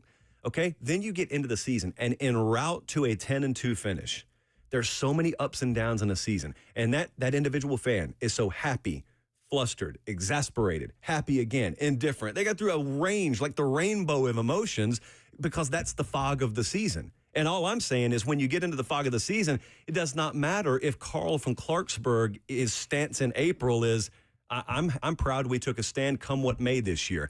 Well, is it come what may if it's 35-10 against Bama late third quarter? That's all I'm saying. Not that you're turning on Heupel. You're just every bit as pissed as you would have been if Nico Iamaleava was your starter versus if he's not. That kid, though, from App State is not a bad player. And if there's one guy, if you were to ask me a generic question, let's say you've got just a summer and a fall to get a guy ready, which guy's system do you want an experienced quarterback plugged into? Heupel's right at the top of the list. So that's where I would want to go. I don't want a guy going somewhere where the coach is telling me behind the scenes, yeah, candidly, we could probably install about 40% of our system and just cross our fingers week to week. Well, that's not Heupel. For better or for worse, like I think you'll get that kid up to speed. In other words, whatever his maximum capability is, you'll see it this year. Maybe Aguilar, the only winner in this entire situation. Maybe so. But if he's getting 7 figures less than Nico was making, I'd be looking around and be like, hey, well, I'm your boy, Blue. Come on. Hey, he just got a raise. What are you talking about? Help me out a little bit here. Can I quote you directly to you? I'm uncomfortable with it, but go ahead. That's okay. I live for making people uncomfortable. Quote, a lot of stuff they told you that wouldn't happen. It's funny how it keeps happening. These are the same people who would tell you players would never opt out of playoff games. If we had more playoff games and less meaningless bowl games, then players wouldn't opt out of playoff games. You know, that same crowd fails to mention that this past December, cats like Nico Iamaleava almost held out of playoff games because they were trying to renegotiate contracts in the middle of the playoff run. He wasn't the only one. Now, I'm sure you're familiar with this quote because it's got a fair amount of attention. And obviously, you have your platform to expand upon these things, but I wonder if you could provide additional context to your reporting around that situation and how much more widespread this actually is than the common college football fan realizes. Well, I don't think hardly any fan was aware that during the middle of December last year, many high-profile players, representatives, let me be clear about that, were trying to renegotiate their contracts in the middle of the season. So I would say it's almost certainly more widespread than the average fan thinks. The one thing about Nico, which I wish I worded that differently, because what I was not trying to say he sat there in front of Heupel and said, you pay me or I'm out of this playoff game. But that's the way I made it sound. What I was saying was in the middle of that playoff run, his representatives, with or without his knowledge, I have no way to know that, were trying to leverage the fact that they were in the playoff as a means to get more money out of the collective. That's what I'm saying happened. And it's not just him. That's why I kind of tried to caveat it at every turn with saying it's not just Nico. He's the face of it, but there are a lot of other places out there crossing their fingers now that they see the PR backlash against Nico and whatnot. They're saying, man, I hope it doesn't get out that we did this exact same thing, because now it may irreparably harm our ability to get new clients, or maybe it won't. Who knows? But yeah, that was happening. And so the big complaint I've gotten from a bunch of coaches is not these guys want more money when they perform well. In fact, that's the way they'd like it to work. They just don't want it to work in a sense that, okay, can we wait till the season's over? And then when the season's over, can we have one period where we renegotiate your standing and then we're good, instead of we renegotiate and then spring comes. Like I had a very high profile coach last month tell me a story about how he had a player, pretty poor practice player, not the highest character guy in his locker room. We're talking about someone else other than Nico, someone else other than Tennessee. And he said, but because spring games are the way they are, a couple of years ago, he got into a spring game that he otherwise wouldn't have played in the regular season a whole lot meaningfully. But he gets in the spring game, 2 touchdowns. Kids in our office the next day asking for $110,000 more in NIL. And so we're faced with 2 options. Number one, we can take a stand and say no and gut our depth in that position room, or we can bite the bullet and pay him. And they bit the bullet and paid him, and he didn't do anything the rest of the year. And it's just one example of what would drive you crazy if you were a head coach. But then if you're paid $10 million a year, no one wants to hear you complain, because, you know, a millionaire doesn't have the right to complain about anything. Everything's just perfect in their world. So, no, but if I could do that segment over again, I would not make it sound like Nico himself was the one sitting there threatening to opt out. the people around him leveraging the situation for gain before the playoffs are even over. That's what I was talking about. And from your perspective, that makes total sense, because I think regardless of how you would have phrased it, if you would have rephrased it that specific way, fans still would have made it about Nico Iamaleava. He is the face of this thing, whether he is the one outright doing the contract negotiations or not. And the thing that you said that resonates the most with me is something good has to come from this catastrophe where college athletics has no guardrails, where we have continued this 4-year-long exploratory period that the NCAA has just kind of let the athletes and the collectives and their representation run roughshod over. But my question, Pate, is when? Great question.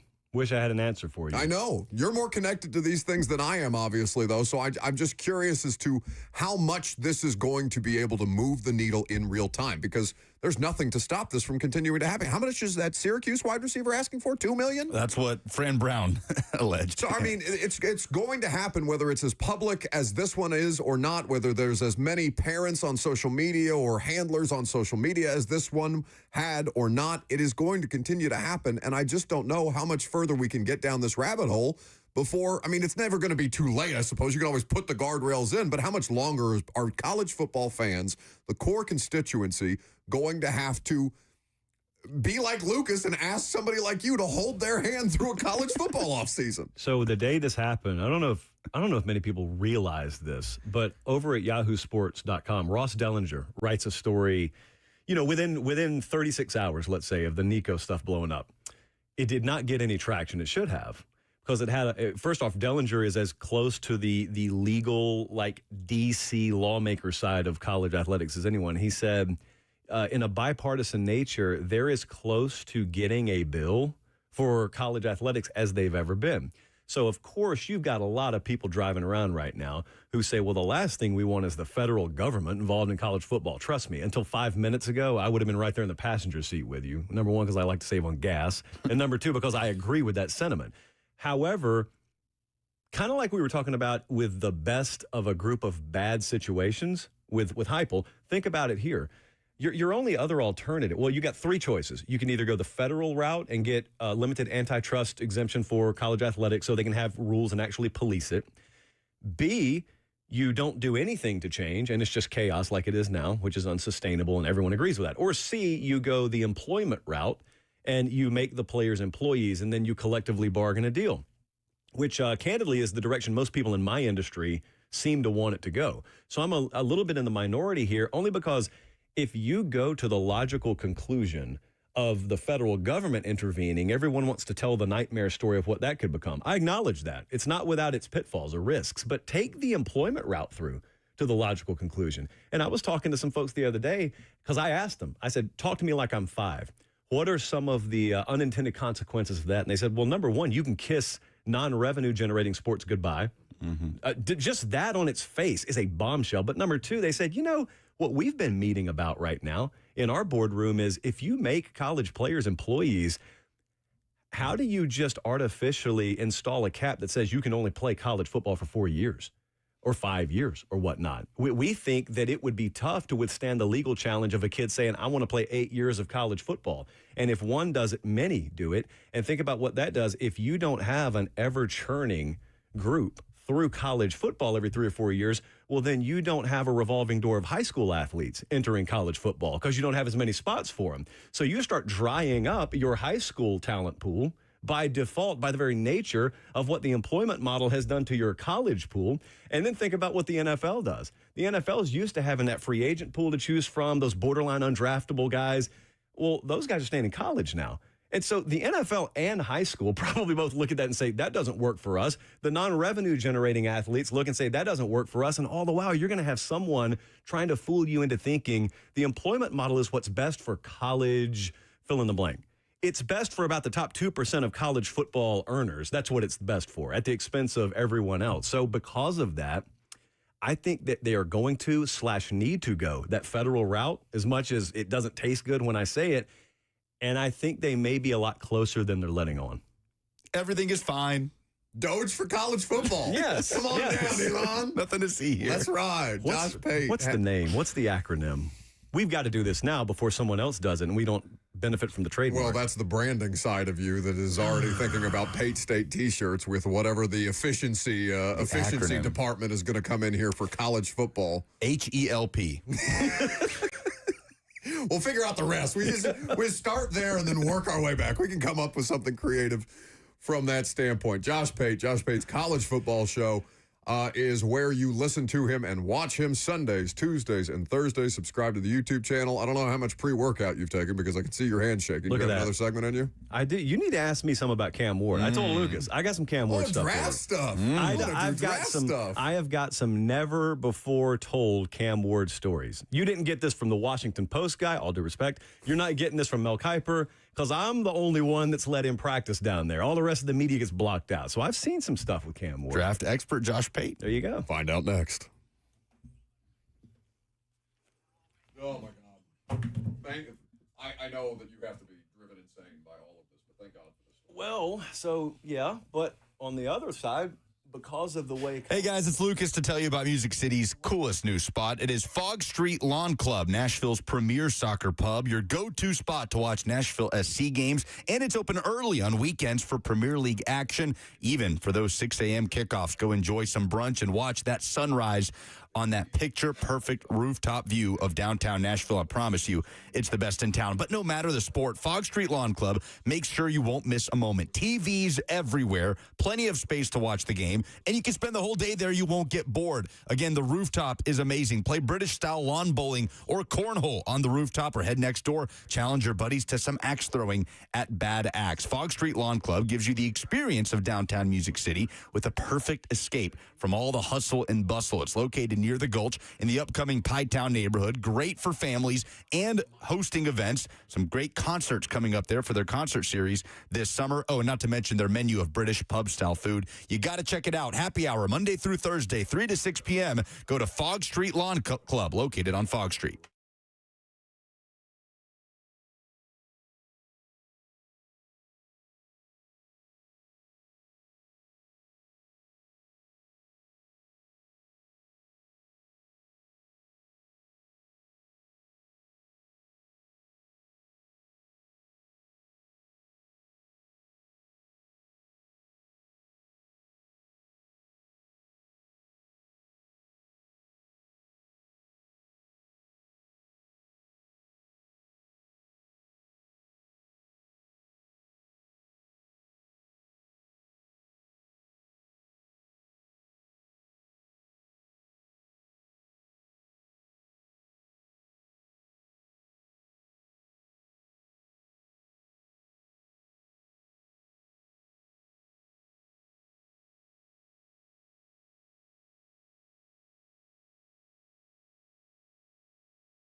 So it's always a pleasure to have Josh Pate hanging out with the insights and analysis that you know he brings on Josh Pate's College Football Show 3 days a week live. Subscribe to it on YouTube. If you can't catch it live, you can check out the podcast wherever podcasts are available. The Pate State Speaker Series has had incredible access all the way through, and that's because Pate is a reputable person, even though these are not things that I typically like to say to his face. Yeah.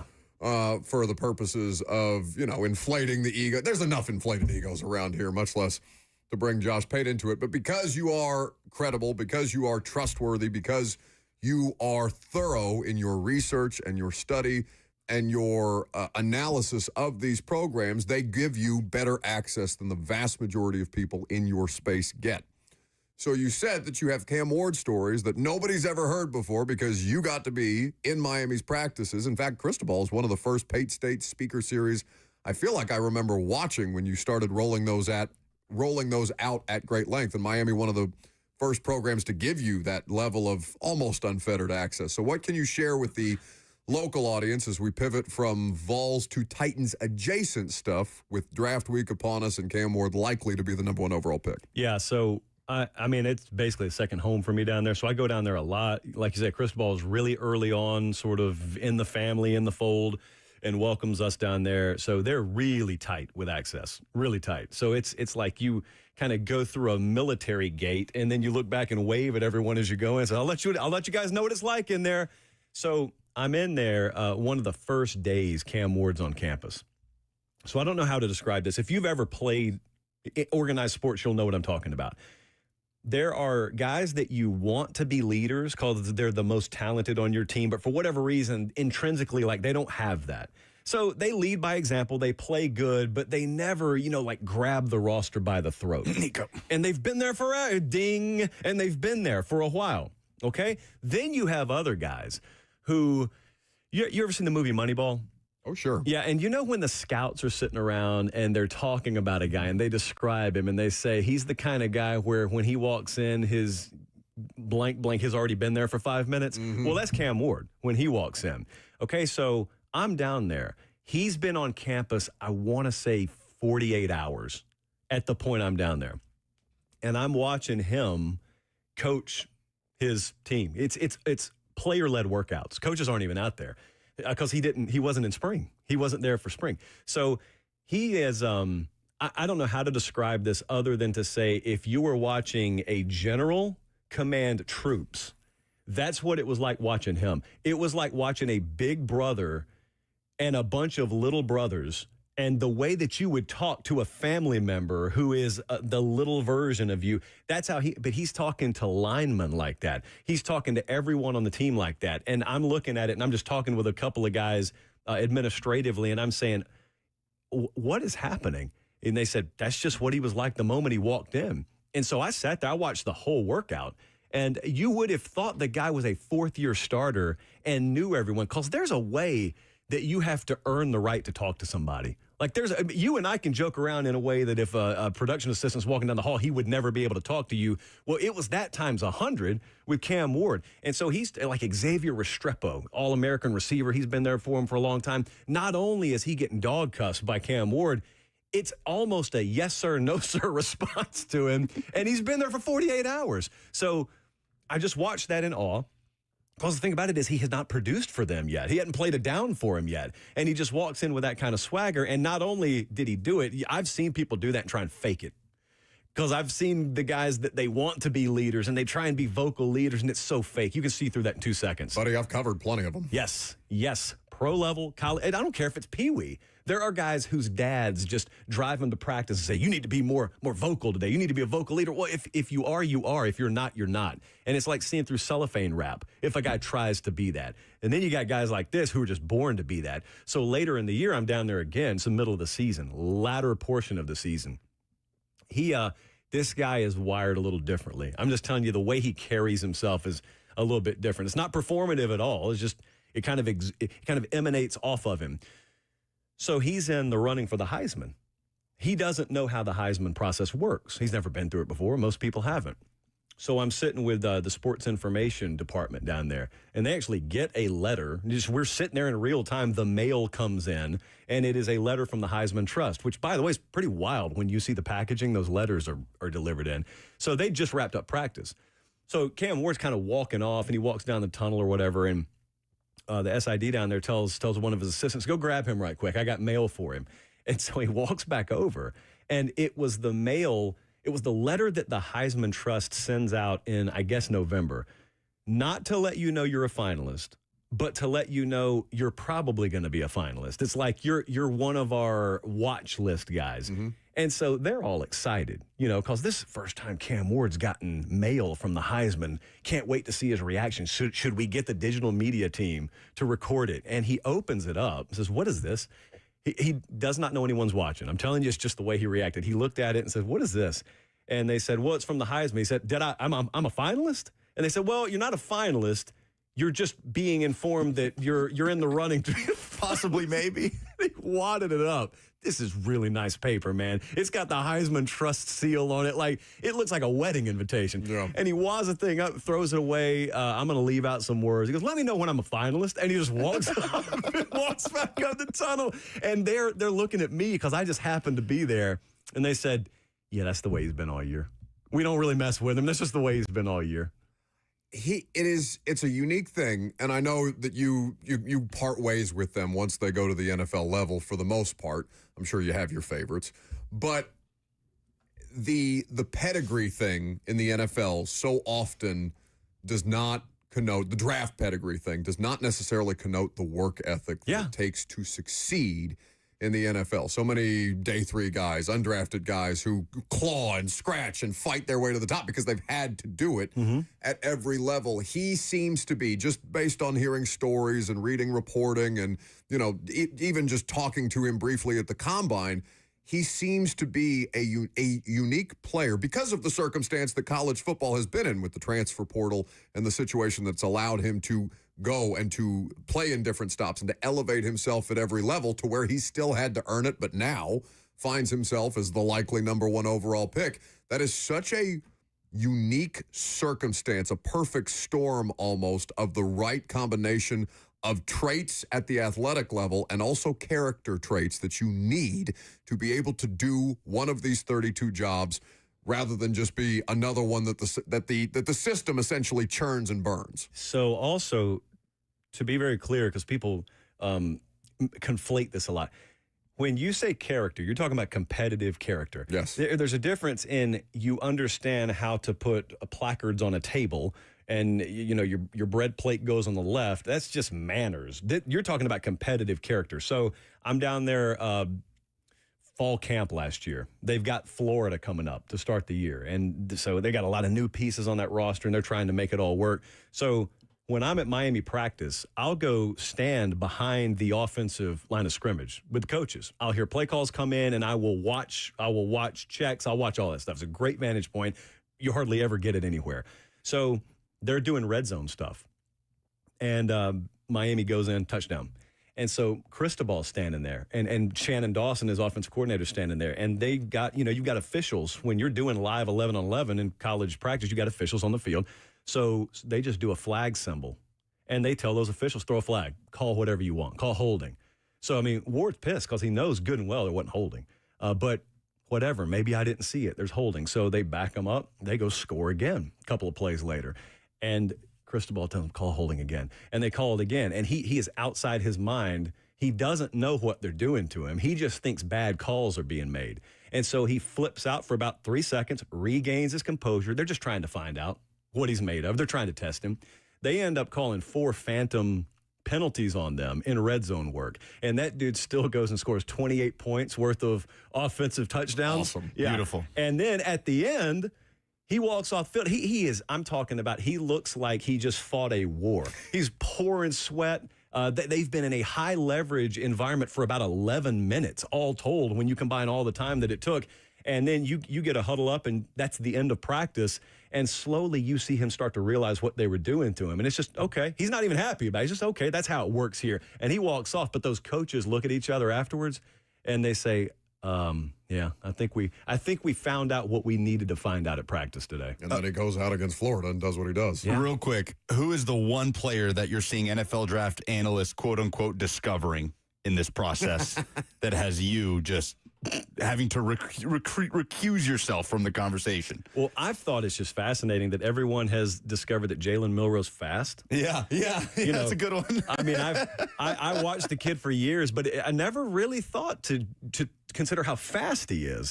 That part of his game was really a hidden part of his game. I was more focused on whether he could dissect defenses, progression. How often does he hit the three on the progression? That's what I've been focused on. But now that you guys mention that Milroe's pretty fast, come to find out they're right. They are right. I'm grateful for your friendship for a great many reasons. But one of the biggest reasons is because if not for you and understanding how big the gulf is between my world and your world is, I would probably end up being one of these people. Like showing you a YouTube video. Hey, come here. Did you see this? Have you seen this guy? Why didn't you tell me about this guy? Look at the second reaction running. And then I screenshot the All-American list from the previous year, and he's number 2, second-team All-American. Oh, Josh Pate's College Football Show is where you go. It's a great time. It's always a great time of year to subscribe to the Josh Pate College Football Show YouTube channel, to subscribe to the podcast if you can't catch it live. The insights, the information, the access, the interviews, they are all top tier. And we are grateful that Pate lends himself to our humble little proceedings around here from time to time. But it's good to see you. Thank you, sirs. All right. Coming up next in the final hour, best scenarios for the Titans to trade out of 35. I'm Buck Rising. It's 104.5 The Zone.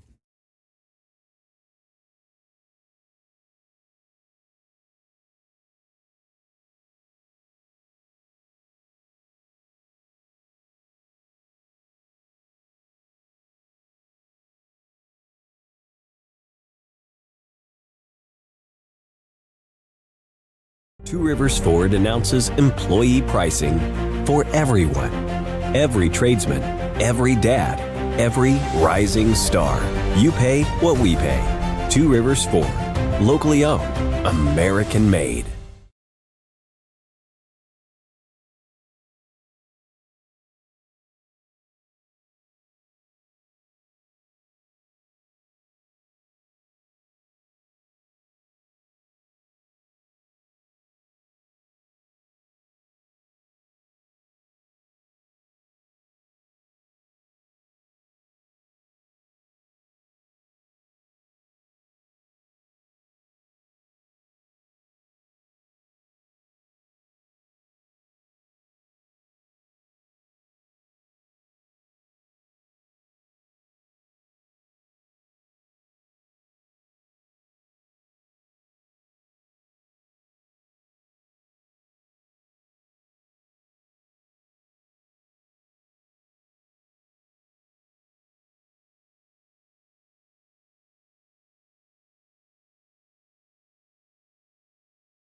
12:02. Good afternoon from the 104.5 The Zone Studios. I'm Lucas Panzica. We are 2 days away from the NFL draft, and the Titans likely calling Cam Ward's name with the number 1 overall pick in Green Bay Thursday. The team will hold a pre-draft presser this afternoon with Chad Brinker, Mike Borgonzi, and Brian Callahan at 1 o'clock. You can hear that live right here on The Zone on Cover 2 with Blaine and Zach. The Tennessee Vols have a new quarterback. Multiple reports Monday stating UCLA QB Joey Aguilar will transfer to Tennessee.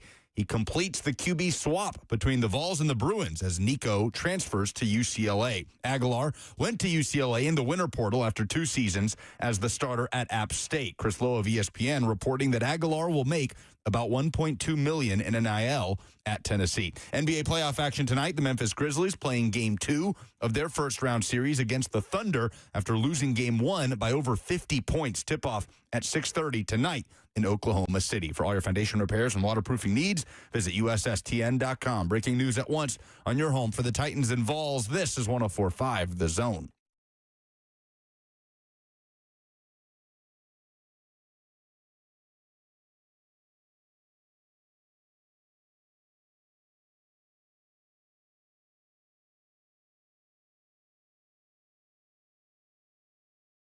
My worst fears have been realized.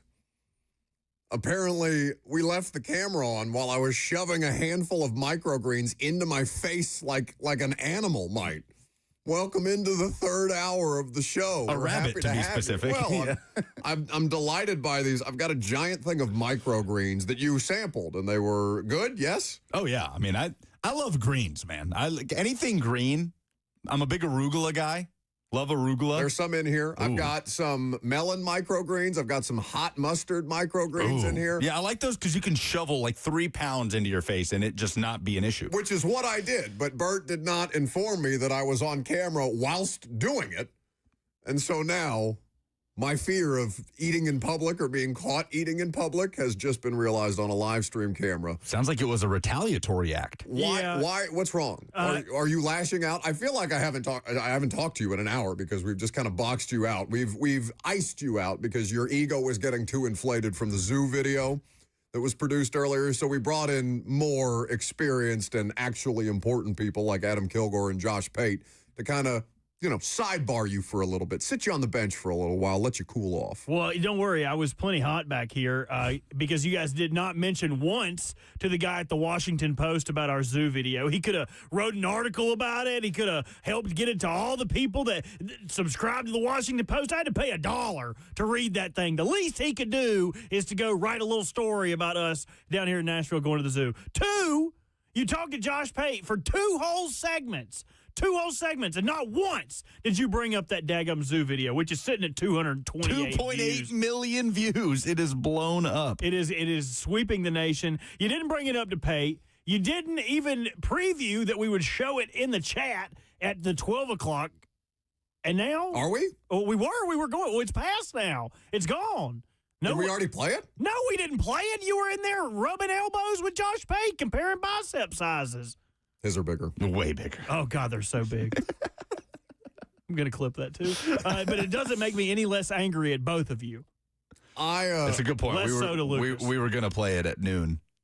Well, we still are going to play it. This is the biggest hour of the show. It's the noon hour. It's the lunch hour. Welcome in, by the way. 615-737-1045 is the number. Yes, Josh Pate was just in studio with us. Some great Nigoya Maliava details, some great Cam Ward stories. As somebody who has a level of access to the Miami program that I would argue is unprecedented. Certainly from a media standpoint, I bet we were talking about beat writers during the commercial break and the taxing job that being a beat writer for a college football program or an NFL football program is. I imagine that the Miami beat writers are seeing the level of access that Josh Pate gets and are apoplectic about the situation. Big word for you. Spell it. I can't. Oh, wow. He threw in the towel. Yeah. Threw in the towel. I thought, embarrassing. I thought I might have it, and then I thought about it, and I'm like, I don't think I have it. Hard not to get excited about Cam Ward, hearing that from Josh Pate. Sure. I mean, it is drawing out the excitement of my inner fan, hearing that Cam Ward crumpled up the Heisman letter, that he's barking out orders at his Miami teammates 5 minutes after meeting them like a general, he said. You know what it reminds me of? 2019, Oh, I know you're going to say A.J. Brown. Kansas City Chiefs here in Tennessee, close game. Taylor Lewan is the starting left tackle at the time, and Lewan had he had penalty issues in spurts, right? Lewan, I think this game had multiple false start calls on him that kept setting the Titans offense back. Again, in a very tight game that the Titans would go on to win at home against the Kansas City Chiefs before again facing them in the AFC Championship game.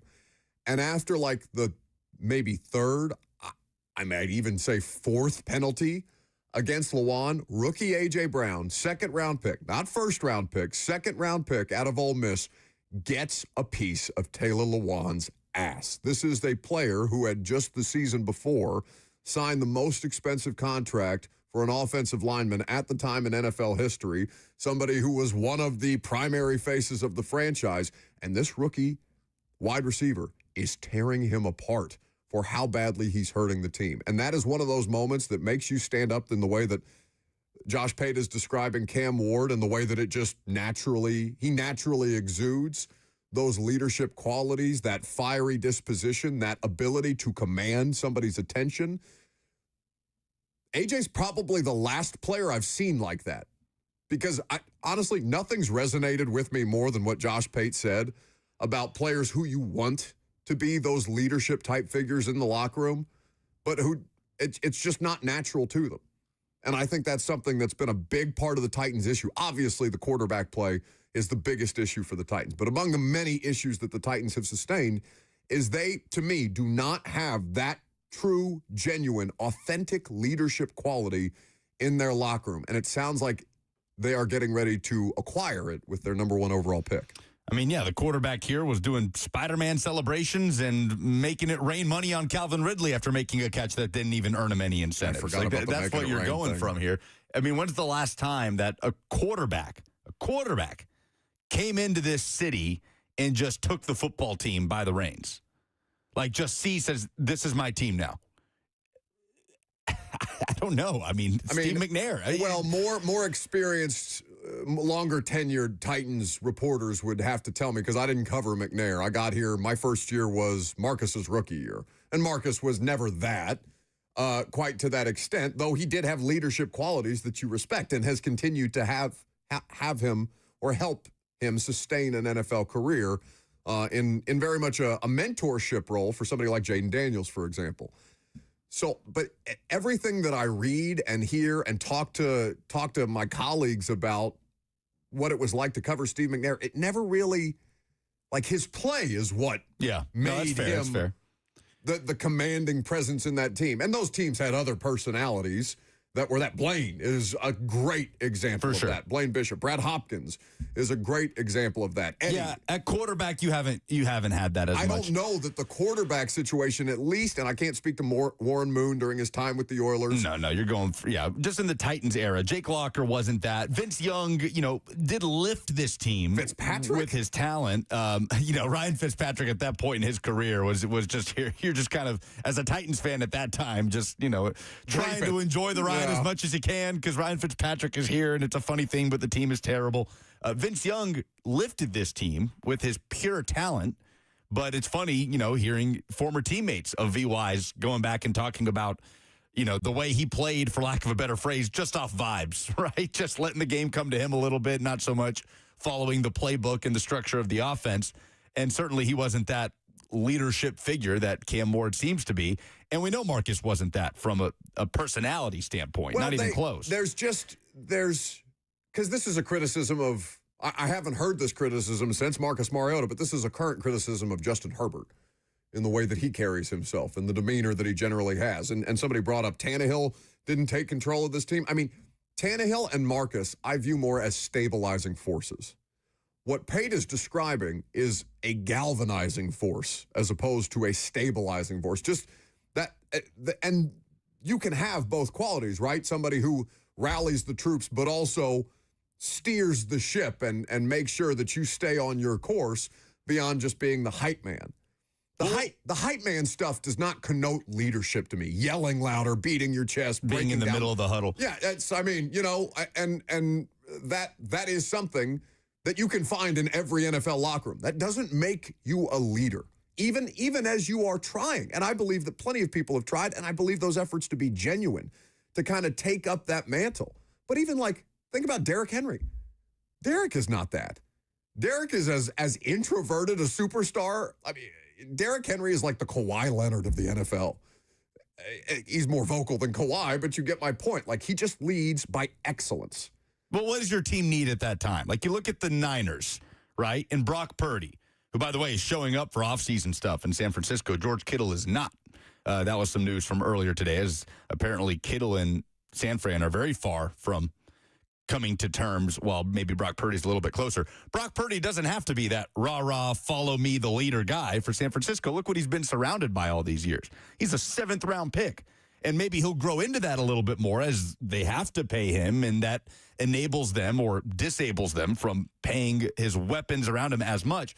But the Titans, what do they need right now?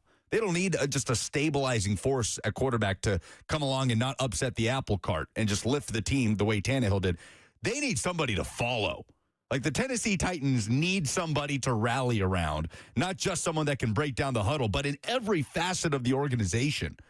And if Cam Ward can be that for the Titans and just provide some kind of hope from the quarterback position, from a football standpoint alone this year, then you'll feel great about the number 1 overall pick being Cam Ward a year from now.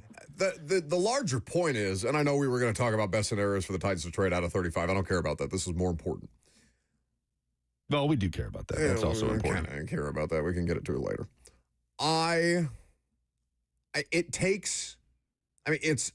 Callahan compared his first year coaching an NFL team as the head coach to raising kids for the first time or having a kid for the first time. There's no handbook that can prepare you. And something that, I hear people use when they're talking about raising children, nobody on the show, as far as I know, has children of their own, is the idea that it takes a village to be able to elevate a person or a group of people to the place that you can only get to collectively. It's what in part makes football the ultimate team sport, because you need a Cam Ward-esque personality and a Taylor Lewan-esque personality to keep things light, and a stoic personality to make sure that people stay on task. Amani Hooker comes to mind. You need the rah-rah hype guy like Jeff Simmons. You need all of these types of players to get the most well-rounded version of a football team.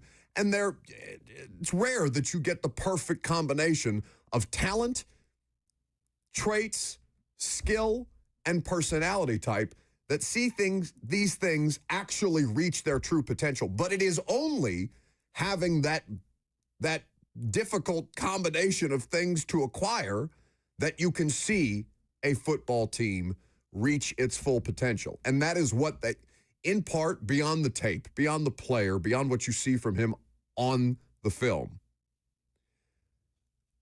that is a huge part of the reason why the Titans are, as many of the reports had said, resisting overtures for a trade package that would see them trade out of the number 1 overall pick. I mean, here's the Albert Breer wording.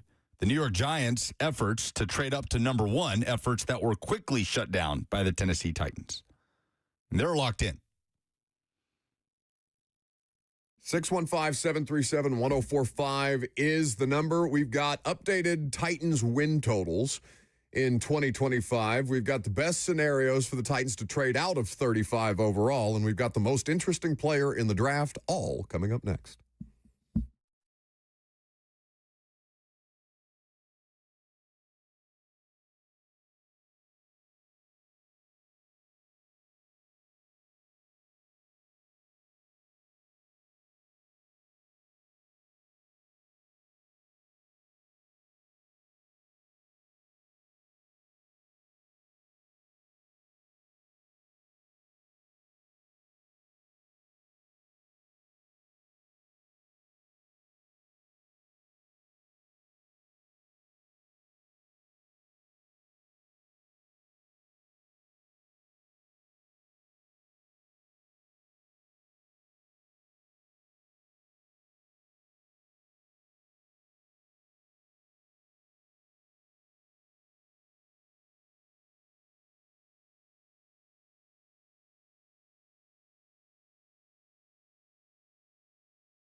You're not funny.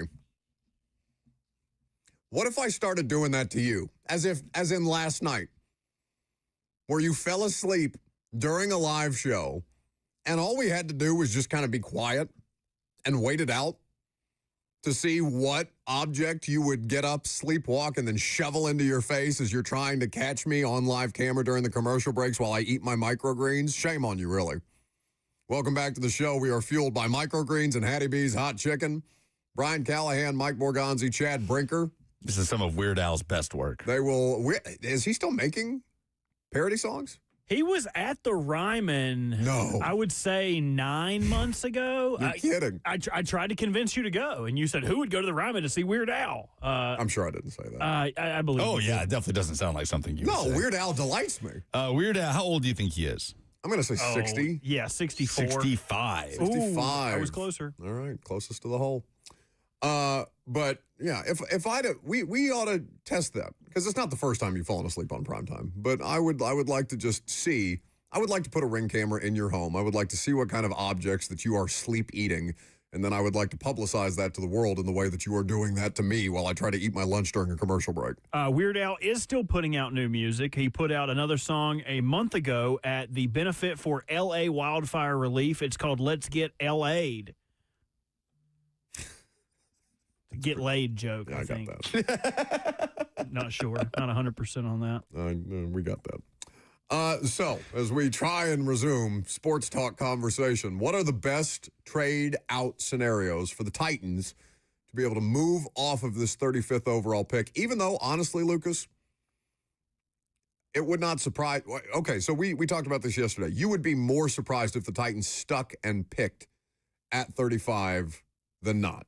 Yeah, I think they, just based on everything they've said about their draft philosophy over the course of the next 3 years, their long-term philosophy, obviously trading out of one, not an option right now. They don't want it to be an option, it would seem. So naturally, the next step to get closer to that goal of 30 draft picks in 3 years would be to trade out of 35. So I just try to use those context clues to think they probably want to trade out of 35, unless there's somebody they're just head over heels for at that spot. And we will, of course, ask the Titans powers that be that are speaking at this press conference today, how much action, if you're not considering, one, are you still considering a trade out of one? And they will lie to us and say yes, after all the reporting and all the information to that effect is that they're sticking and picking Cam Ward. I'd be curious to know what other options, like how realistic is it to explore options, to kind of lay the groundwork for a trade on day two before you actually get to day two and see how teams' needs would align after the first round has played itself out to see, all right, who's going to have a legit offer? You obviously have preliminary conversations. It's not like these things just drop out of the sky. And when you get to pick, who's the first team on the clock at 33? Is it the Giants or the Browns? I can't remember who's who in the rotation there. Oh, God. It's the Browns, I think. Okay, so look, one of the two, let's just say. So it's not like when the Titans are sitting there at 35 waiting for two teams to go in front of them that they're just going to cobble together a deal really quick. They will have had initial conversations with other teams about trading and moving around there. I guess what circumstance would most benefit the Titans' chances to have a team that it takes two to tango, to have a team that wants to get up to that third pick in the second round? Shador falling. Right. I mean, you look at the quarterbacks. Falling out of the top 15. The more quarterbacks get pushed down, the better for the Titans if they do want to trade out of that 35th pick. And the more receivers get pushed down. Or maybe that's what makes it more difficult for the Titans. If they end up finding themselves in a spot where, okay, they could trade back from 35. Let's say Luther Burden and Emeka Egbuka are both there at 35, something that we don't expect to happen, right? Both of them being there, available. Feels like Egbuka has gotten some really favorable. People are raving about him. It's like people are just realizing how consistently good he was at Ohio State. He never did anything earth-shattering in the pre-draft process, didn't light up the combine or the 40 time, but we're kind of sitting here 2 days out, and people are looking at this receiver class, still trying to figure out who the best receiver not named Travis Hunter is. And you look over at Emeka Egbuka, who has done nothing but produce consistently at Ohio State, where there's obviously a lot of options for a quarterback to choose from. So it'd be surprising if he landed there at 35 and Luther Burden's also there. But let's say they both are. And if you're the Titans, you can either take one of these two receivers, the two best ones on the board, to fill a massive need, or you trade out for a team that wants to go up and get one of these receivers. 615-737-1045 is the number. If you jump in, we would be happy to have you. The F&M Bank chat is also available for you to dive in on Facebook, YouTube, Twitter, and Twitch. I guess the question is, who is the prospect that you simply can't pass up at 35? We can't trade back. If we trade back, we lose the opportunity to get this guy. If X prospect falls to 35, I wonder for them, what prospect would take a trade off the board? Say, no, we love this guy too much to trade back. So Vols fans would probably say James Pierce. Yeah, which James Pierce would incur that reaction from teams if he fell into the second round. That's a first-round talent. Okay, Bert, help me understand, when you hear draft pundits citing football character issues, and this is a question that I should have asked Pate, because I've heard McShay talk about football character, and we'll leave it at that with James Pierce. Is that the guy's a pain in the ass, he's tough to coach, he doesn't try hard at practice? Like, that can encompass so many different things that I'm not really sure what to do with a mark against James Pierce from multiple credible people, draft analysts and reporters alike, citing football character as an issue for James Pierce in this draft process. Yeah, and that's the hard part, is the ambiguity of whether it's true or not. I don't think there's a dispute of whether it is true, but to nail it down to one thing, is it his work ethic? Is it he's terrible to coaches? Is it he's bad in meetings? We don't know. But whoever has that information is not willing to step out and put their name on it. So until that happens, everyone is going to say, and that information will probably come out after the draft. Well, this is why he failed, stemming back from a situation he had with a coach in a locker room. And I don't know if that's the exact situation, right? But yeah, whenever someone says character issues, off the field issues, like with Walter Nolan, but it's not an issue with Walter Nolan because he's talked about to go as high as number 9 to Carolina. It's not Mike Green, because we saw Todd McShay talk yesterday that Cincinnati and Atlanta were willing to overlook his personality issues. So it's an issue for some players, but it's not an issue for others. And you got to wonder if you're willing to take a gamble on that. But we don't have that information. Right. The teams have that information. So they are at a better leverage spot than we are to say, oh, James Pierce is going to fall out. And even they can get it wrong. And like in Luther Burden's case, like all of these guys that we've mentioned have, quote, character issues for different reasons, right? Luther Burden's is, they say he's a terrible practice player, his mom's a headache, and his girlfriend manages him. Off the field. All of that is encompassed by off the field. It's not fair. So does Belichick's. Football character issue? I'm with you. But the thing is, we don't have the information to be like, yeah, it is or it ain't. So all I would say is take someone who knows more than we do's opinion of it and do what you will with it. Well, a lot of people have read this. I heard Will reading it on Ramon, Kayla, and Will this morning, Bruce Feldman's NFL Draft Confidential, where he speaks to several anonymous coaches about all ton of these prospects. One of them is James Pierce Jr., and he mentions the measurables. Again, the measurables, the 40-time, like the athletic traits jump off the page as first-round talent. There's a reason he was being mocked number 1 overall in August. So the quotes here, here's a defensive line coach to Bruce Feldman, quote, "That kid is a first-round talent, but the stuff you hear about his maturity scares me." Another D-line coach, "We don't even talk about him. How coachable is he?" Another D-line, or this is a linebackers coach, "He was good in the interview. He knows football and is plenty smart, and he's got all the talent." That last quote is the only positive interview quote that you can find about James Pierce. Yeah. Is the only positive thing out of any of the interviews he did. So I don't know if this dude was slapping coaches' wives or stealing money out of the daggum Santa bell ringer's coffer, but like he did something to piss somebody off somewhere down the line. Now, you just got to wonder how much talent are you willing to deal with to take on his bullcrap. Well, and that is... And none of his teammates came to his 21st birthday. It's like Aaron Kraft and his taco night that nobody showed up to. If anybody remembers the Ohio State point guard that lasted in college basketball for 100 years. To me, that's just a reference to the movie Draft Day, right? What was the name of the quarterback in question? I never saw it. Was it Bo Callahan? Yeah, nobody went to Bo Callahan. It was a huge plot point in that movie that Kevin Costner is embattled because he loves this quarterback, but none of his teammates showed up at his birthday party. What does that say about his character? It's a good reference from Ann. He was a little turd, though. I wish that stuff like that wasn't real, because that seems like such a stupid thing to. But does it, though? Okay, well, this is what I'm getting to. This is what I'm getting A returner? Relax. Somebody in the chat brings this up. Kent on YouTube says, I don't think this locker room, referencing the Titans, is strong enough to support a James Pierce or a Luther Burden. And not knowing Cam Ward to the degree, I haven't covered him yet. Like, I've talked to him in a huge combine media scrum setting where there's 150 other reporters, quote unquote, surrounding him, asking him a bunch of questions, shouting, have you met with the Giants, this, that, and the other. If Cam Ward is that guy, that dude, that dog, whatever. Dog and dudeness. Very important. Well, this is where we get into the intangibles. If Cam Ward is that person to govern the locker room that way, then it opens you up to taking a more talented player that may need to do some maturing, as most 21, 22, 23. I mean, I know some of them are 24 and 25 now, but still. I mean, how old Shuck? Shuck's like 26, isn't he? He's old. If you feel confident enough in Cam Ward's ability to govern that locker room and to unify that locker room and to direct that locker room, then that does allow for it.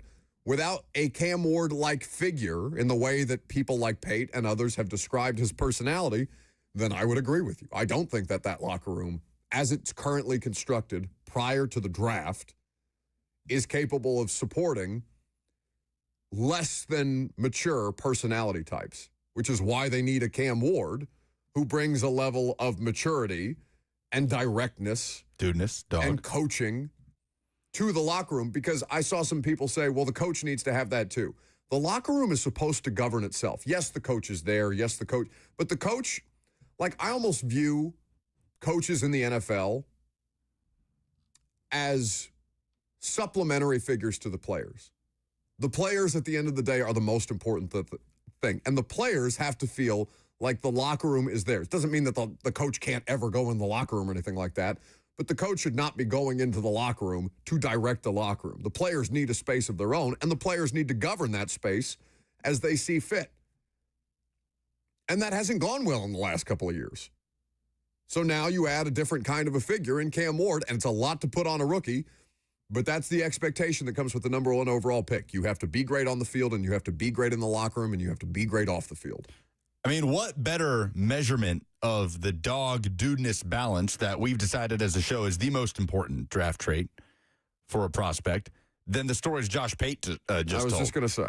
I mean, to go from barking out orders like a general when he gets there, crumpling up the Heisman letter, dog, to the 4 straight holding penalties as Mario Cristobal tries to test his quarterback's mental toughness, and he just keeps bouncing back and taking it back to square one and scoring a touchdown. Holding, take it back, score a touchdown. Holding, rinse and repeat. Dog and dudeness. Shut up. We can make a lot of money on this. Need to get. Your job is to make money speaking, and you just said, I need to get in touch with the S2 people. Switch up what they're doing. Oh, man.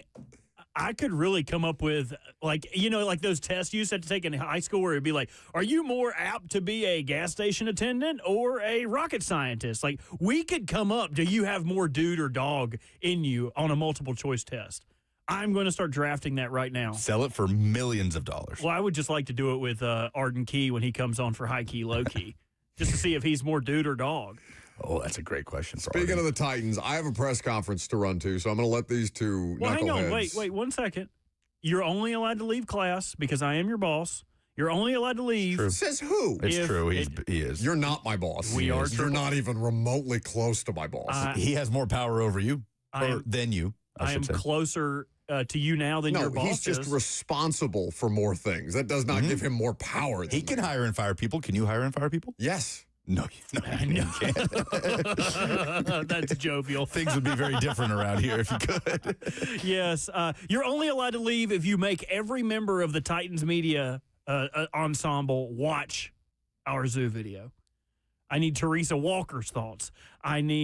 Don't shut off your microphone. Which we will play during the break. If you rush to 1045 The Zone's YouTube page right now, where we live stream the show, you can jump in on the F&M Bank chat and watch Bert's Day at the Zoo. Get back here. Hamish, the Highland cow. Don't leave.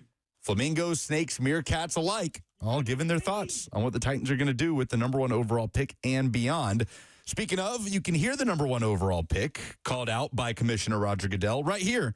If you tune in to hear Titans Radio's award-winning coverage of the first round of the 2025 NFL Draft beginning at 6 p.m. Thursday, April 24th on 1045 The Zone. Hear every selection and analysis that you can't get anywhere else with Rhett Bryan, Amy Wells, Ramon Foster, Coach Dave McGinnis, and the new voice of the Titans, Taylor Zarzer, live from the Titans draft party at Nissan Stadium. The Titans Radio's draft coverage is presented by Farm Bureau Health Plans, making health coverage easy since 1947. When we come back, we'll wrap up the show, do some polls, head to 1045 The Zone YouTube page now if you want to watch Bert's Day at the Zoo. What's going on, guys? We're here at the Nashville Zoo. We're going to interview some of their fantastic animals about who the number 1 overall pick should be. What the hell is this? And we're going to figure out if Hamish is a Titans fan and if Stormy likes the Colts. Pain in the ass.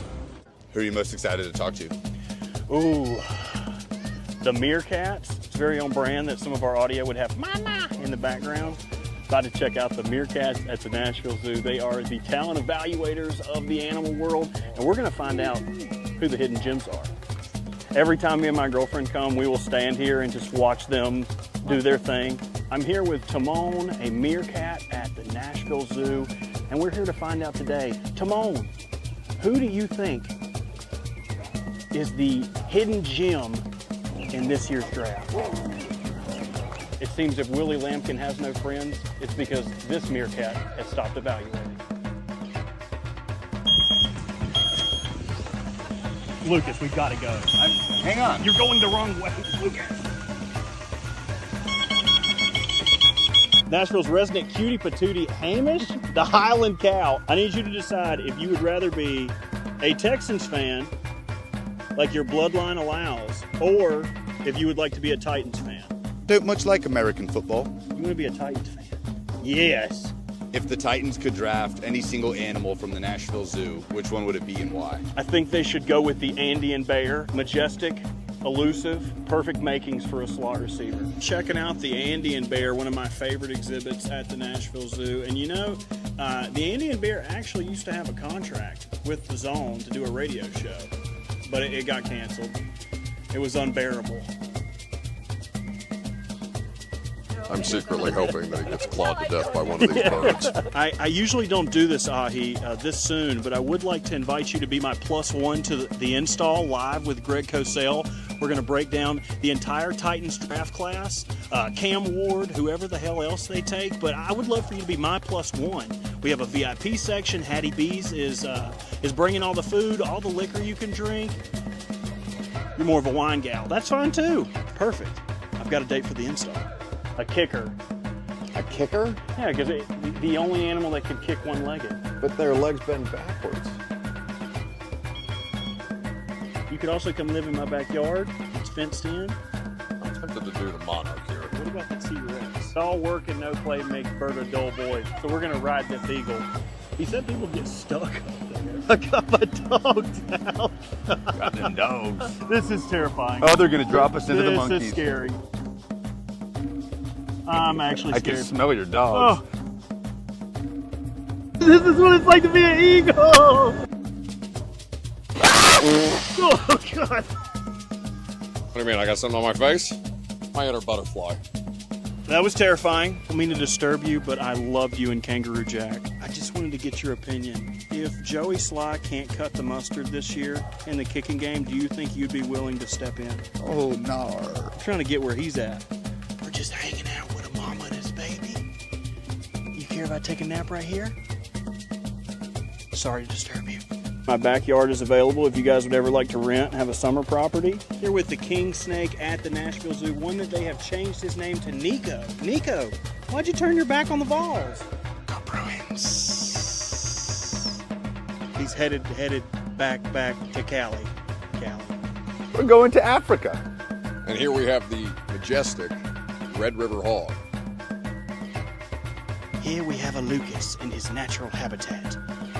The downside to this animal's existence is that his bones are extremely fragile. Even the slightest discomfort can shatter his glass-like bones. Now he's destined to stay in this chair for the rest of his existence. How does it feel about the Titans picking number 1 overall this year? Sounds like he's a Rams fan. I don't mean to interrupt you guys on your lunch break, but I did want to know, is there a Titans pick in this upcoming draft that you guys would spit at? If Luther Burden is sitting there at 35 and they don't pull the trigger, I'm going to hock a loogie into everybody in that facility. Damn. Ladies, one at a time, please. I'm here with Stormy, the miniature horse, and we're going to find out what he thinks about Cam Ward and whether he likes the Titans or the Colts. Macy, could I bum a snack off you? I am starving. Stormy, I want you to eat all of this food out of my... Oh.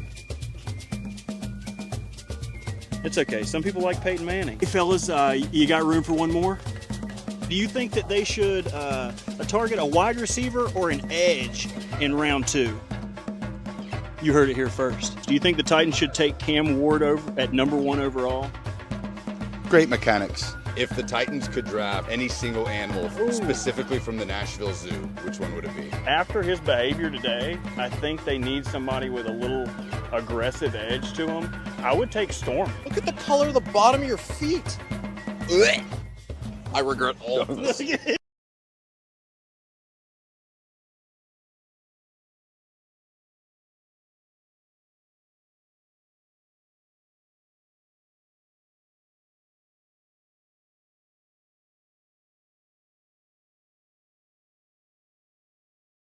The praise is pouring in. The F&M Bank chat getting a front row seat to Bert's Day at the Zoo. Just played the full video on the YouTube live stream during the break.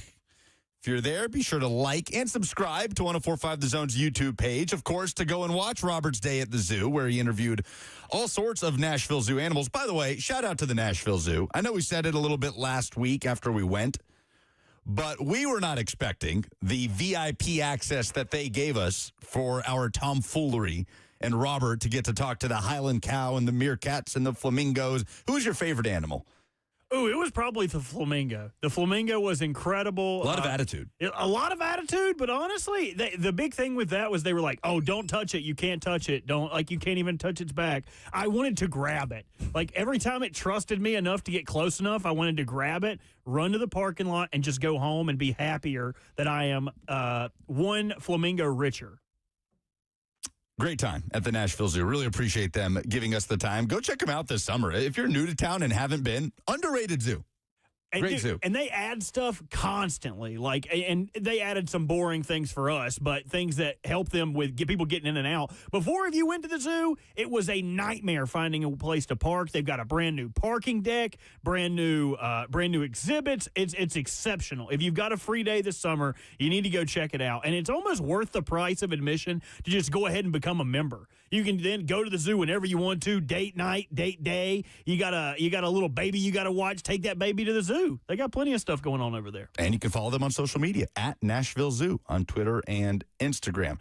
There was consensus among the Nashville Zoo animals that Cam Ward needs to be the pick. Seems like it will be the pick, number 1 overall, by the Titans. Titans brass are getting ready to step up to the podium over at Ascension St. Thomas Sports Park. President of Football Operations Chad Brinker, General Manager Mike Borgonzi, and Head Coach Brian Callahan are set to meet with the media. That press conference will start at 1 o'clock, so we're going to get out of here early enough for Blaine and Zach to be able to carry it live. And it's been a while since we've had a formal press conference with those three. Really, it hasn't happened since Mike Borgonzi's introductory presser. Now, there have been, as Borgonzi calls them, touch points along the process where he has spoken at the Senior Bowl. Brian Callahan and really all three of them have spoken in some form or fashion from owners' meetings down in West Palm Beach. So we've heard from Mike Borgonzi throughout the course of this process, but this is the official pre-draft presser, and it'll be the first time that Titans media gets a chance to talk to Borgonzi and company since all this reporting that the Titans remain steadfast with the number 1 pick. The last time we heard from any of those guys, it was they are nearing a decision. So we'll see what the wording is from them on the number 1 overall pick, where they currently are with the number 35 pick and what their options might be. Don't imagine we'll learn a whole lot. We typically don't from these pre-draft pressers, but we're closing in on it, man. 2 days away from the NFL draft in Green Bay. Of course, Titans radio coverage right here presented by Farm Bureau Health Plans will take care of you all weekend long, almost at the finish line with it. So let's do some polls.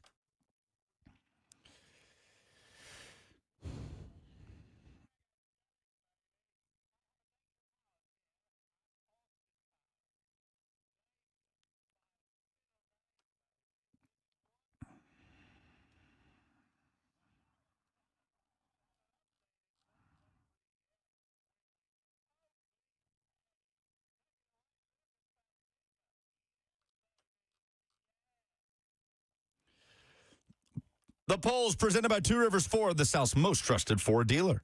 What made you say, oh no, this weekend? Our favorite Chris Stefero, Sissel, in the chat says, Memphis Grizzlies getting embarrassed by 51 points in the NBA playoffs. Have you got to watch any of the NBA playoffs yet? I have tuned in and out. I did not get to watch any of the Grizzlies' disastrous performance in Game 1. They do have Game 2 tonight. 6:30 is the tip-off in Oklahoma City. But, yeah, that was rough. I'll be able to tune in a lot more once we get through this week. Once we get through this week, I promise, NBA, you get my, I'd say, 80% attention. Also getting low blowed in the chat, John Feely and Ann getting me for snoring on primetime last night. Not my best moment. Now you're sitting across from Buck. If I wasn't so bad at napping, that might have happened to me one or two times on the show. Who will be Tennessee's starting quarterback? The options were Jake Merklinger, George McIntyre, and Joey Aguilar. You got Joey in first with 71%. Jake almost just a hair under 20, and George McIntyre in the back with 8.8. Yeah, it's going to be interesting watching expectations get calibrated for Tennessee when Joey Aguilar gets into the picture and starts to compete in fall camp. I do believe it's a wide open quarterback competition. The leg up he has is the money he's making, reportedly about $1.2 million, but I don't think that would deter Tennessee from starting Jake Merklinger if Jake Merklinger rises above the rest throughout the course of fall camp. Obviously, the leg up Aguilar has 2 years as a starting quarterback, especially that 2023 season where he really turned some heads at App State. Nothing could deter the turd Slinger and Jake Merklinger. You keep trying to make turd Slinger happen. It's not going to happen. Everyone keeps thinking that it has negative connotations. Turd Slinger, when you go to the zoo and the monkeys are throwing their stuff around, don't nobody be like, ooh, that's gross. Everybody laughs and points. And, yeah, they say, look at the velocity on that thing. Yeah, exactly. He's like one of them. Who is the most interesting player in the NFL draft? Jason says Dart will be the best of the QBs. That is a bold take. Jamaican Bacon says the Titans' first pick. Morgan Cox enthusiast agrees with that with a Cam Ward gif. I saw Karen say Cam Scadaboo, which is a good submission. I mean, were you surprised? You weren't here when we had Trevor Sikkema on, and I brought up Scadaboo because he had just visited with the Titans, and Sikkema said that's RB3 for him. Trevor Sikkema of PFF. Yeah, that's a little tough for me. I think Caleb Johnson has a little bit of his milk as far as a power runner, but it's definitely a top 100 player. I mean, it will be interesting to see they fit and match of a team that would draft him. To me, he looks like a Steelers running back. Ramon Foster refuted that when I brought it up and said that they have someone like him already. I just think he runs like a Steeler, but that's just me. He said we have Scadaboo at home in Pittsburgh. I am shocked nobody submitted Shedeur Sanders for the most interesting player in the draft, just in terms of dominoes, right? I mean, where Shedeur Sanders lands feels like it has such a domino effect on where other quarterbacks potentially land, what that looks like at the top of the second round if it pushes guys like Jalen Milroe and Tyler Shuck down that could potentially sneak into the first round. Jalen Milroe is going to be in attendance in Green Bay. I am shocked, Robert, that Shedeur Sanders, who could go pick number 2 and could go pick number 21, was not a single response in the most interesting player in the draft. Yeah, that's interesting to me too. But the betting odds have changed for Shedeur Sanders. Last week he was the favorite to go at number 9 to the Saints. It has changed, and now the Steelers are the betting favorites to land Shedeur Sanders at 21. So that free fall is real, man. And those are the polls. Are those the polls? You sure there's not one more? I could be wrong. If you have it, I could pretend like you're reading it, and I'll just move my mouth like I'm doing. Okay. Wait. What is more likely for the Titans at the 35th pick? Is it stick and pick or to trade back? Stick and pick takes it 59%, 40 thinking they should trade back. I'm still thinking trade back is a little more likely at the 35th pick, but we'll see if Titans brass gets asked about it. I'm sure we won't get any answers, but there will be a press conference coming up in about 8 minutes. At least that is how it is scheduled. Are those the polls? Those are the polls. And that's the show. Titans Presser coming up next. You can hear it live with Blaine and Zach on Cover 2. They've got you covered from 1 to 3. 3HL after that as we inch closer to the NFL Draft in Green Bay. See you guys tomorrow.